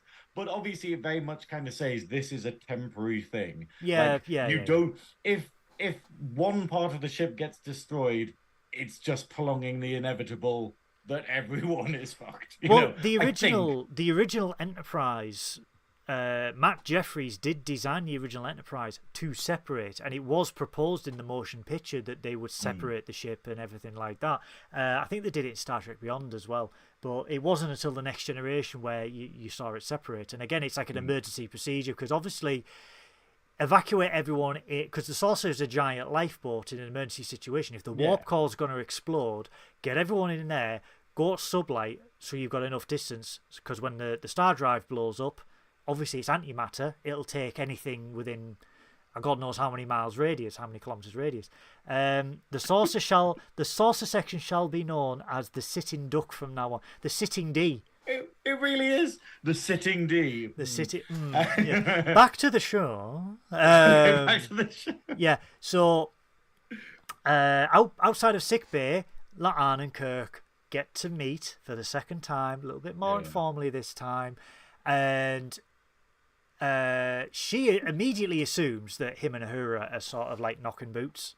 It's proper jealous. It's a proper sort of like, oh, I guess you know, and you can. I love this because Lana's basically been demonstrated as such a cold character. She's such a sort of like, you know, very serious. She's like Odo, and it's so wonderful seeing her opening up and basically starting to be a bit like, maybe I am in love with someone. This is very awkward, you know. But then I quite like it. But we get that great speech from Kirk where, because obviously Uhura is a stranger to him at this point, and he says, you know, my family never saw my father. We were chasing him from post to post, and he was always helping strangers. And La'an says, so you basically thought, why is he helping strangers and not being with his family and not helping his family, not being with his family? And he puts twists on it, which I thought was quite nice, because although there is a minor harbour of resentment, he does say, well, if my father believed that helping strangers was important, it must have been very important to help strangers. So I am, in turn, helping. Wait, also the juxtapose here that doesn't get pointed out in the episode is the idea of, we're saying that about his father, where his father's not paying attention to his real family in order to help out strangers. And then what we see in this episode is Kirk helping a stranger, Uhura, and ignoring his family, Sam, by not dealing with the actual animosity and the problem that he's having with Sam. And he just lets that go. He's just like, oh, fuck it. Who cares about that? Like the same like his father was with him and his family. So it's interesting that it's like we suffer, what's the phrase about we suffer the mistakes of our parents or something like that, where we fall into the same there's a quote or something about the it, sins of our fathers or something like that. It feels like that. It feels very much like he's being his dad in every way. Back on the refinery, more tension between Una and Pellier, and then Pellier just snaps, what is your problem with me? I love this. She's just like, why are you being such a dick about this? Because Pellier is being sensible. Pellier is trying to work through the thing, and Una is just being cold and a bitch. She's basically like, you're insubordinate, you're sloppy, you've got crumbs. When did you have time to eat? Yeah, and she calls her a space hippie. Literally, her uniform is like in terrible condition. Yeah. Space hippie. Yeah, that's it. I think the best thing is like Una's talking to her, and and Pellier just says, "That is malarkey," and you know it, which is the best. That is the line of the episode. That is malarkey. That is malarkey. Yeah, and then she also comes back with a great snapback where she says, Pellier accuses Una of have gotten used to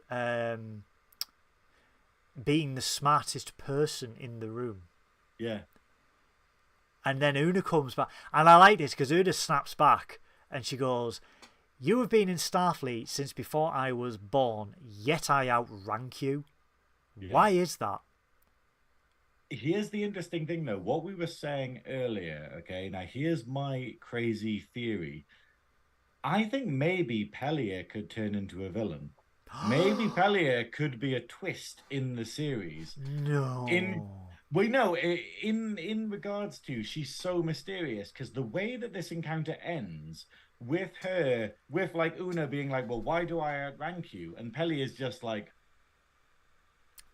we'll get that work done, and just changes the subject. And it feels very much like Pellier deliberately isn't high rank, and that she could be if she wanted to, but there's some reason why. Like, and I don't know, I like that they're giving Pellier this crazy, they've said, okay, already she's like a villain where she basically steals artwork and stuff, and it's in a fun way, but there's this sort of crazy streak to her. And let's think about it, she just appears on the ship. She literally just appears on the ship and then just goes like, oh, cool, I'm going to be your head science officer, your head engineer now, chief engineer. And I don't know, I think it'd be fun if they went, actually, she's got malicious intent. But I will say about this, like, me sympathizing with Pellier is that I got this all the time at like one of my jobs years ago, where I am unprofessional, okay? You know me. I'm taking the piss. I'm saying stupid stuff. I'm being scatterbrained. I'm like, I'm wearing like, this shirt and stuff, or I'm like unshaved or whatever. But I'm incredibly good at my job. And a lot of people see that and they're like, oh, well, you're not like dressed properly, or, oh, you weren't in work at exactly sort of 9 a.m., or you weren't like, oh, you took a longer lunch break than needed, or something like that. And they think that's what matters rather than doing the job well. And it feels very, very much like Una being like, hey, I pride myself on this, therefore you have to pride yourself on this. I've had so many arguments over the years with people because they didn't like my stuff because I let them turn up 5 minutes late. And I was like, oh, cool, yeah, you couldn't get parking, that's fine. 5 minutes doesn't mean anything. And they're like, no, the rules are, you have to be doing this. And I'm like, why?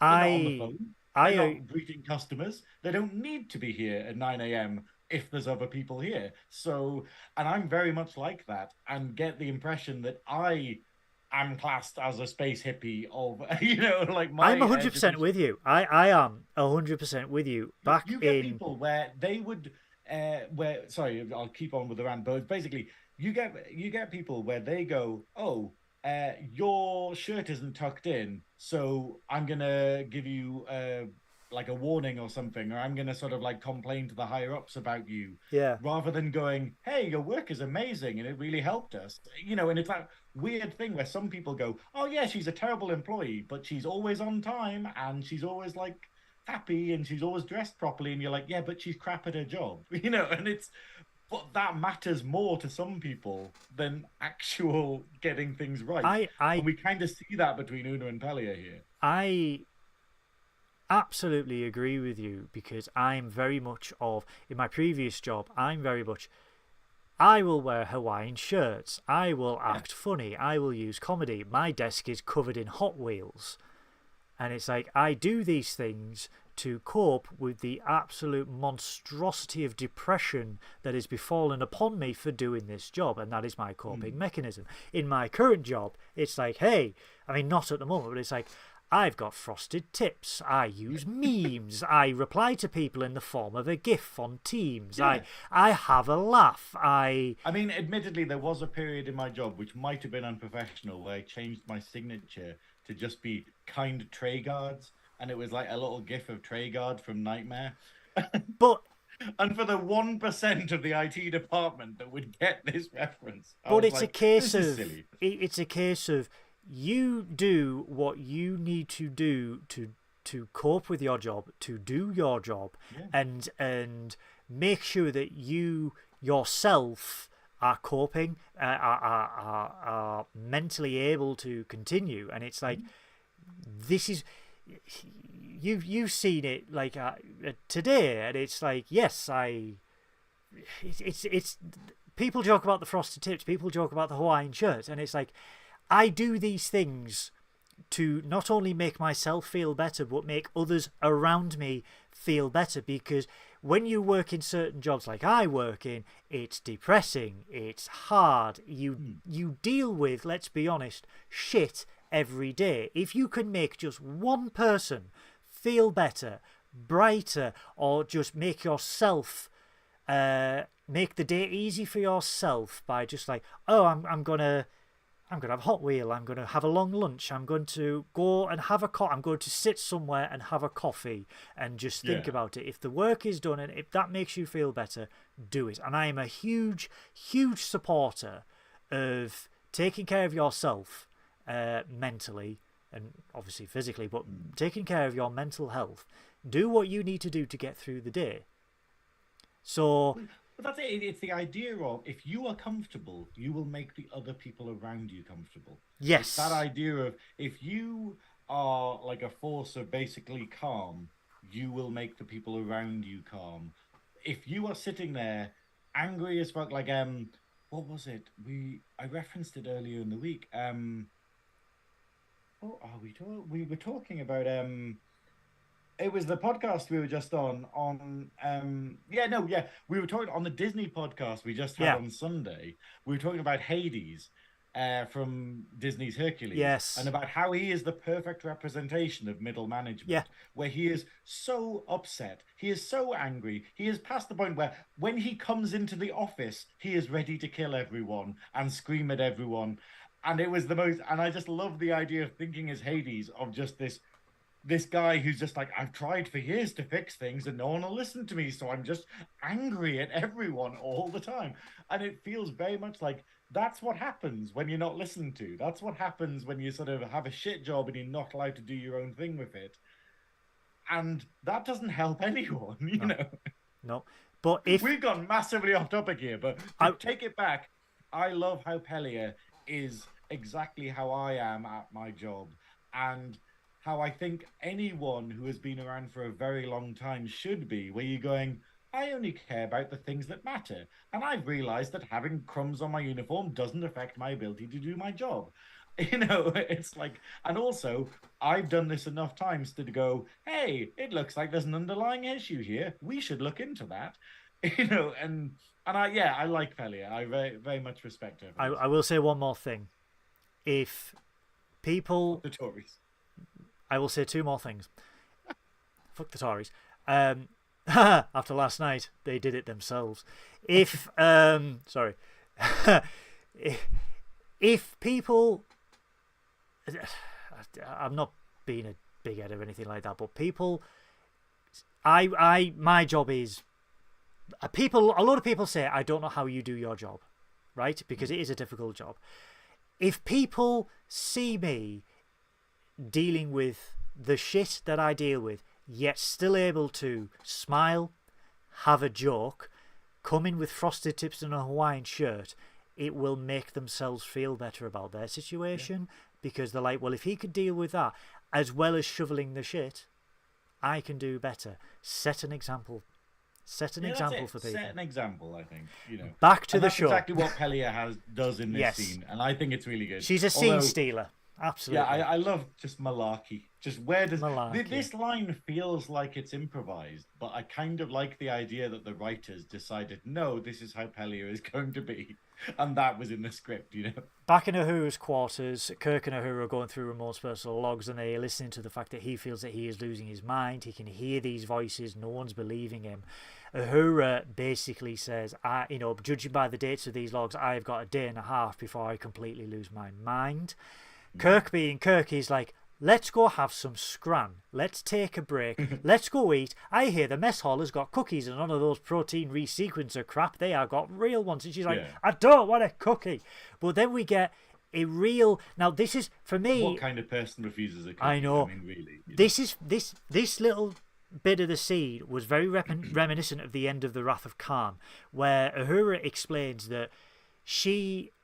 lost her parents. Remember cookies in Wrath of Khan. Yeah, sorry. No, well, I'll get to it. You'll understand. The Wrath of Khan, and then they all get cookies out there. I've been to Millie's in Eldon Square. The Wrath of Pecan. Anyway,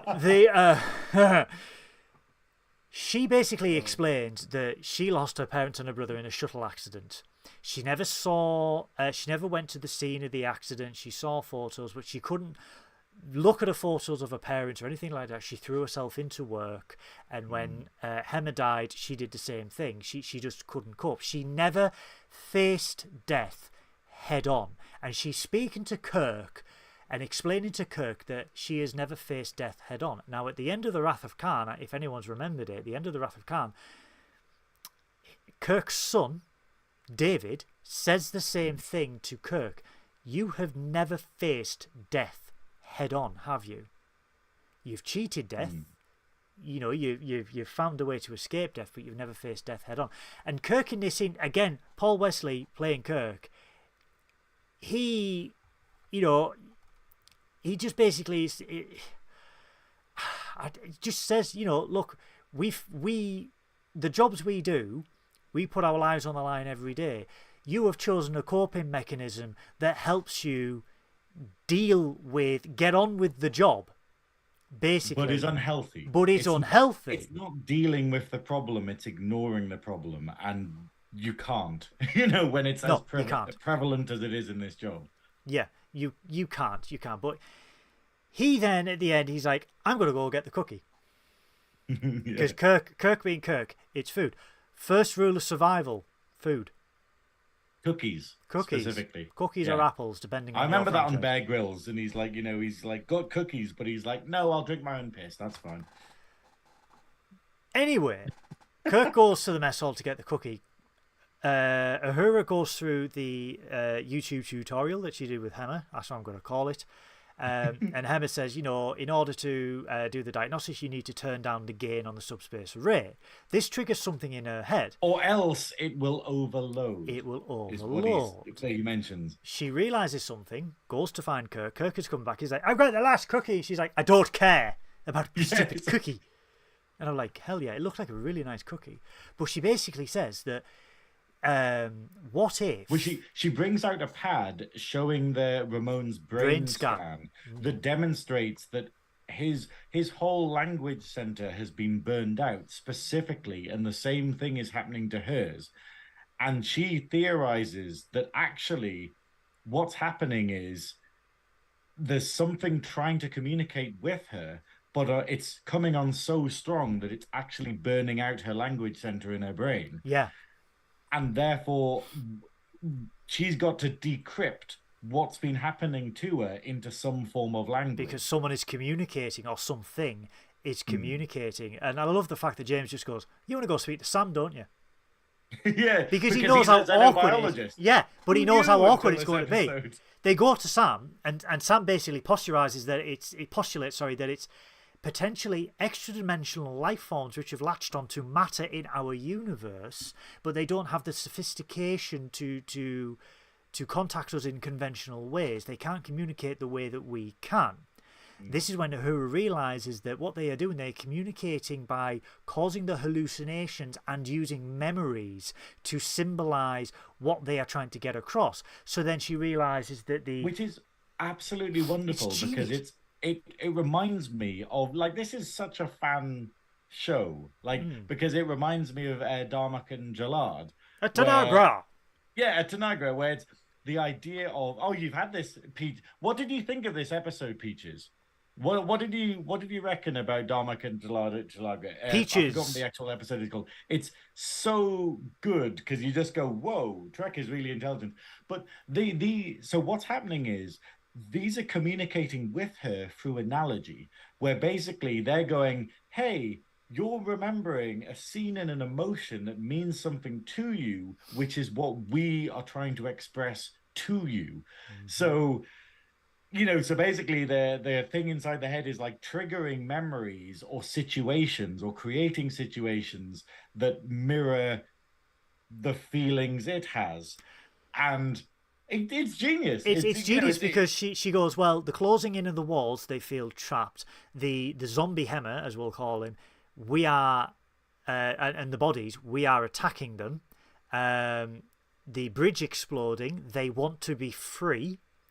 We are killing them, and they are terrified.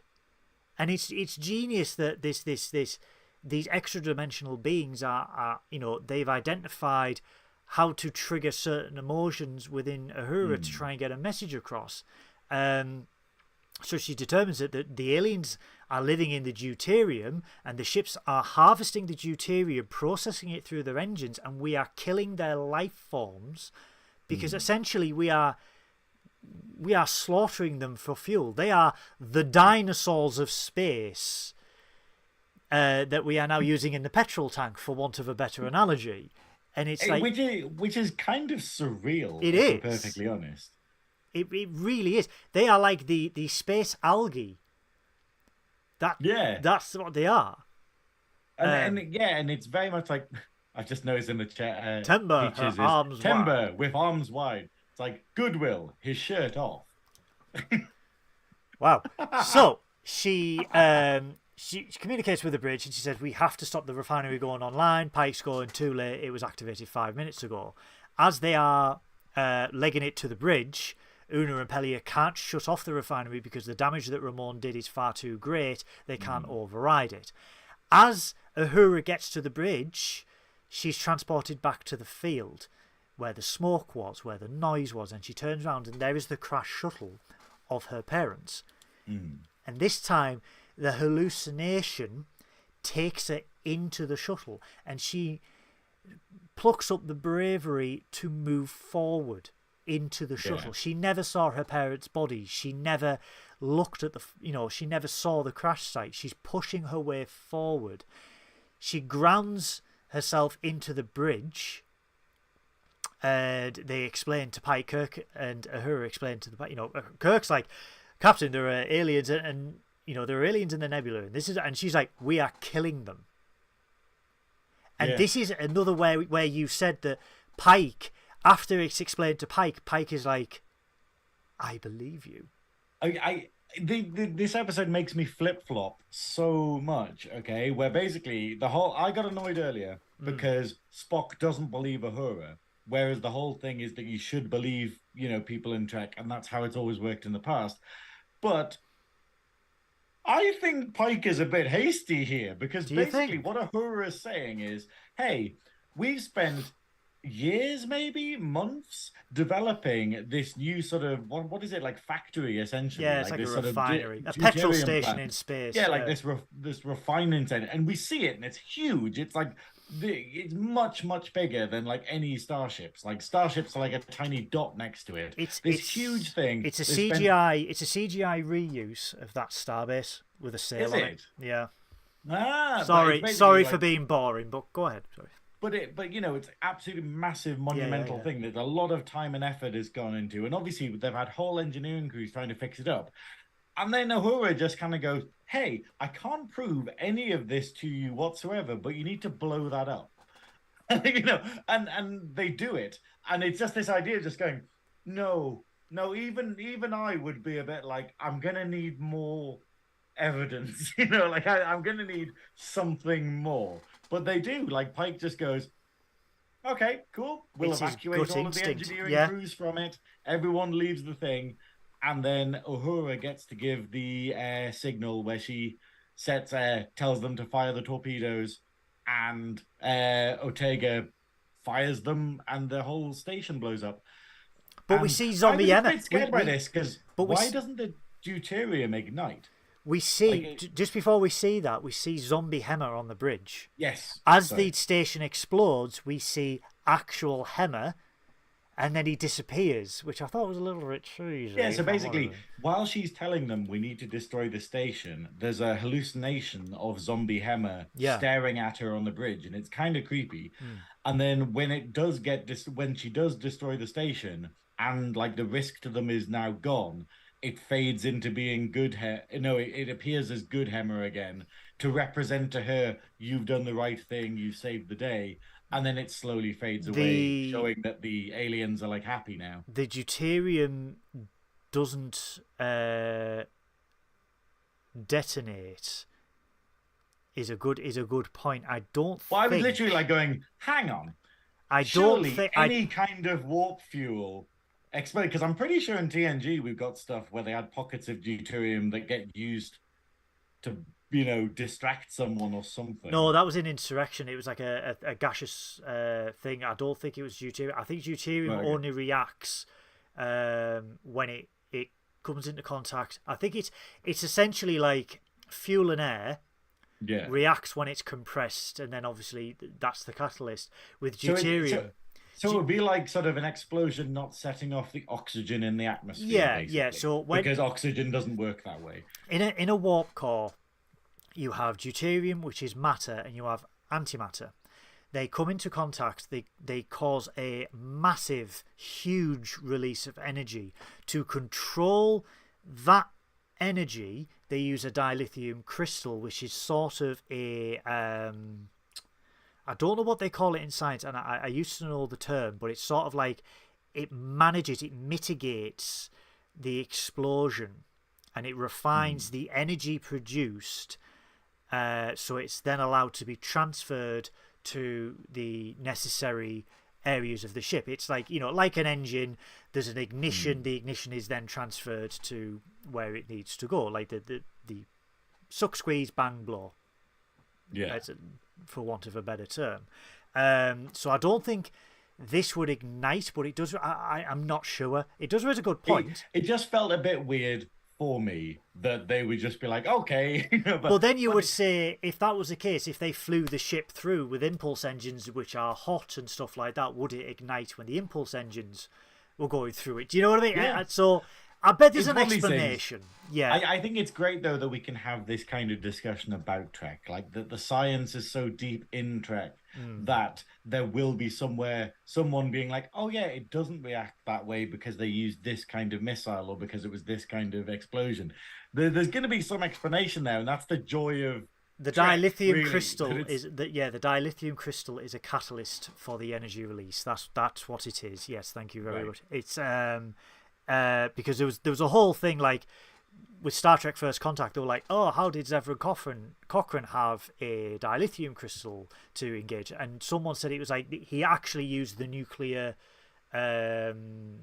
because it was a missile that he used. and he said that he actually used the nuclear warhead. So I think he used like what do they call it? It's in a warhead. Someone will know, but he used that as the catalyst for the matter-antimatter explosion. So yeah. Anyway, they blow up the refinery. Uhura immediately takes a station. Pike's like, no. I will say before, just after they fired, they've blown the whole thing up.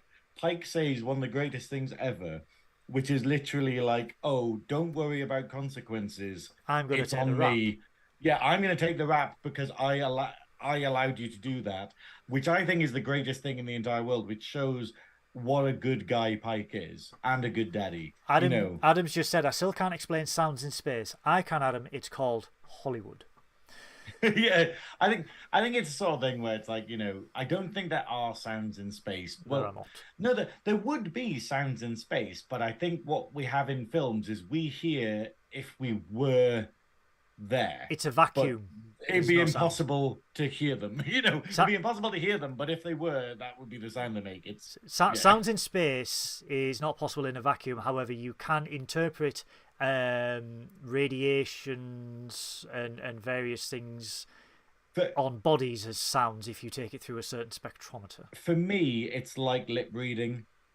When you have sound in like sci-fi movies in space, it can't happen, but like lip reading, you get the message essentially. Like you kind of imagine, oh yeah, that's what that would be if there wasn't a vacuum here. That's how I Firefly nailed it, because in all the space scenes in Firefly there was no sound. And I loved when the Serenity was descending on an atmosphere and it went from silence to immediate noise of the atmosphere hitting the ship, which I thought, great space western, great bit of science. Any hoozle. So yeah, he says he's going to take the rap, and she needs to contact the Admiral because she needs to do that, and then take a nap. Yeah, I love it. He just sends her to work. He just kind of goes, okay, while you're here, and now that you're not crazy because the aliens aren't going to be getting into your head, take your station because I need a communications officer, and then what is it? And then and then take a break, which I thought was really good. The final scene between Una and Pelia. Oh yeah. Una goes, "Starship Maintenance 307. You gave me a C," and she's like, "And you deserved it. It was sloppy." I love Pelia's just so bullshit. She's so no nonsense that she's like, "Yeah, you deserved a C." Yeah, but she says the real reason is because obviously I have replaced your friend. Yeah, but she's like, and it is. And that explains Uhura as well. That explains why the crew aren't interacting with Pelia, because she's a reminder that Hemmer's dead. Like, she's a reminder that Hemmer's gone by being the chief engineer throughout. And it is. And I think this could have been signposted better with Una, because it kind of, we've seen Uhura having scenes thinking about Hemmer, but we haven't had anything suggesting Una was bothered by it, and it feels a bit weird. I kind of would prefer if it was a C. I think it'd be quite funny if basically it actually all wound down to like a bad grade at uni, and Pelia doesn't even remember giving her it. But this is why Pelia at the end, she's like, well, to save face, I'll just tell everyone else it's because I gave you a C. Yeah. And I like that. But then the final scene, and I've got it noted down here, jazz. See this final scene, okay? I think they missed a trick here. Ooh. Because what we have is we go back to, what is it called? The mess hall? Yeah, the mess hall. The problem is it's called a mess hall, but it's a bar. It's a bar with jazz. It feels rude to call it like the mess hall. But basically, we open up on the mess hall, and there's a jazz music playing, there's a jazz band going on and stuff, and everyone's sitting having drinks at a great time. They really missed a trick, because anyone who's seen the original series remembers the random episodes where Uhura just sings, where we just have musical numbers and we're like, why is Uhura just randomly singing? And they're like, oh, that's what they do in the rock hours. Enterprise. Yeah, and I was just like, oh, it'd be so good if they literally had Uhura singing as a hark back, to jazz music, as a hark back to the original series, and then she comes off the stage, sits down with Kirk, and then they have the conversation I wonder. It feels like a mistrick. I wonder, right, hear me out on this one. It wouldn't fit, but it would work. This is going back to the not fit thing. I wonder because Christine Chong, who plays La'an, is a singer and does have the beginnings of a musical career. I wonder if we're going to get an Uhura La'an duet. Maybe, because we know Uhura can sing from the last episode. Because I know, excuse me, I know there is rumours of a musical episode coming up. Really? Yeah. I haven't heard anything about this. This season 2 is unhinged as fuck, and I'm here for it.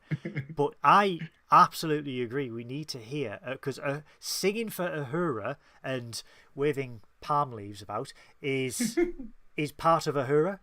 Yeah. And Nichelle Nichols was a singer. Did. Yeah, Nichelle Nichols was a singer in the original series, but it works. But yeah, they did miss the trick because she is looking at family photos with James Kirk. She's like, this is the first time I've been able to look at these photos. And she's like, well, why did the aliens choose me? And Kirk's like, well, think about it. You know, you're the best person for the job. You are thoughtful, empathetic, and a good listener. You are the communications officer. You are literally paid to listen. Yeah. And at that point, Sam comes over. And Sam's trying to save face because Sam's like, he's the first person to come over, congratulate James on getting a promotion, and then he's just like, and? Yeah. And even James is just like, what? Jim just being a dick, basically. Yeah. And he's like, apologise. And he's like, for what? Yeah, and this is it. This is exactly what I was saying earlier, though. It's the fact of basically Kirk can happily invest in total strangers and other people, but then he's just totally neglecting his brother and his brother's like wishes, and that's a really interesting character trait, I think. And but basically, it starts off with Sam being very sort of like, oh, well done, let's bury the hatchet, and then Kirk acts like a dickhead. Well, acts like, oh well, whatever. Acts like, yeah. And then Sam just starts arguing and gets a bit bitchy and stuff, and it turns into sibling rivalry again. And then Uhura's like, what is that all about? Oh, yeah, and then Spock just comes over. I think it's a wonderful little thing that they are brothers that, like, do not get on very well. Yeah. Go be first officer on your little ship. I'll just be on the flagship.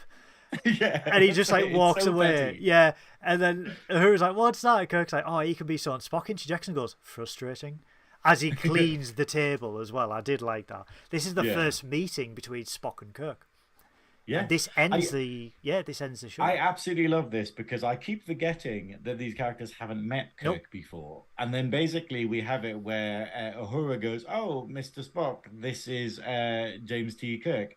And then they sit down together and then the episode ends with the three characters that we know that are, the three TOS characters, yeah. Yeah, that are in the original series, and this is how they meet.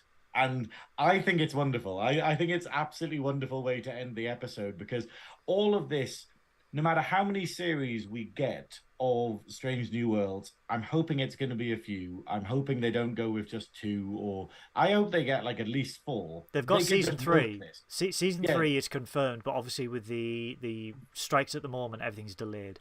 Yeah, I would prefer them just to milk this as long as possible, but I love that we're setting the roots here for, and this is how it will feed into the original series, where, Kirk will naturally become the captain of the Enterprise when Pike dies.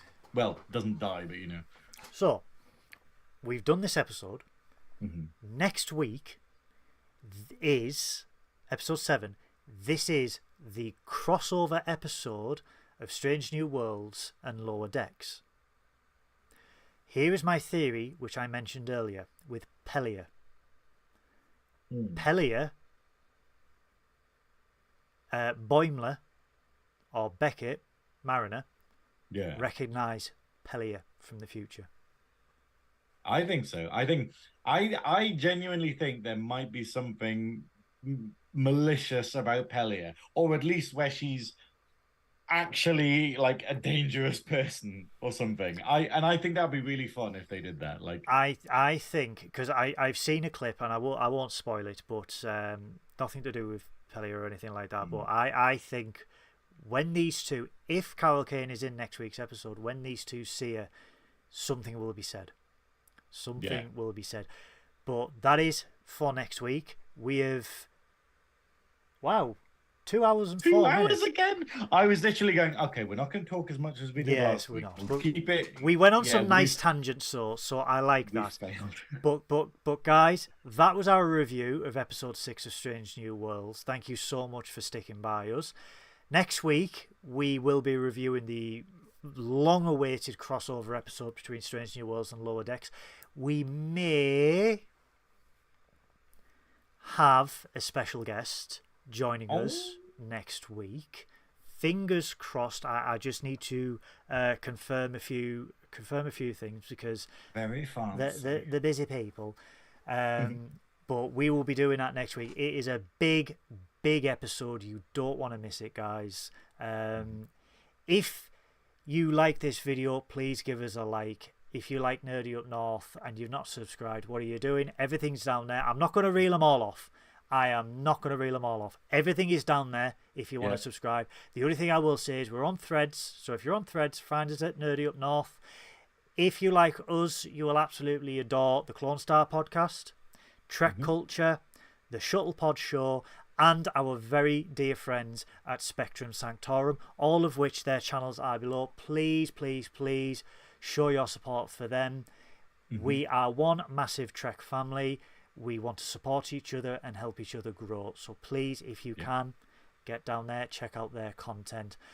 What I will do, I will just say, I will be streaming on Twitch after this at 10 o'clock. So if you are not bored yet, come and join me on my Twitch channel. It's in the description below, twitch.tv/Synoiz.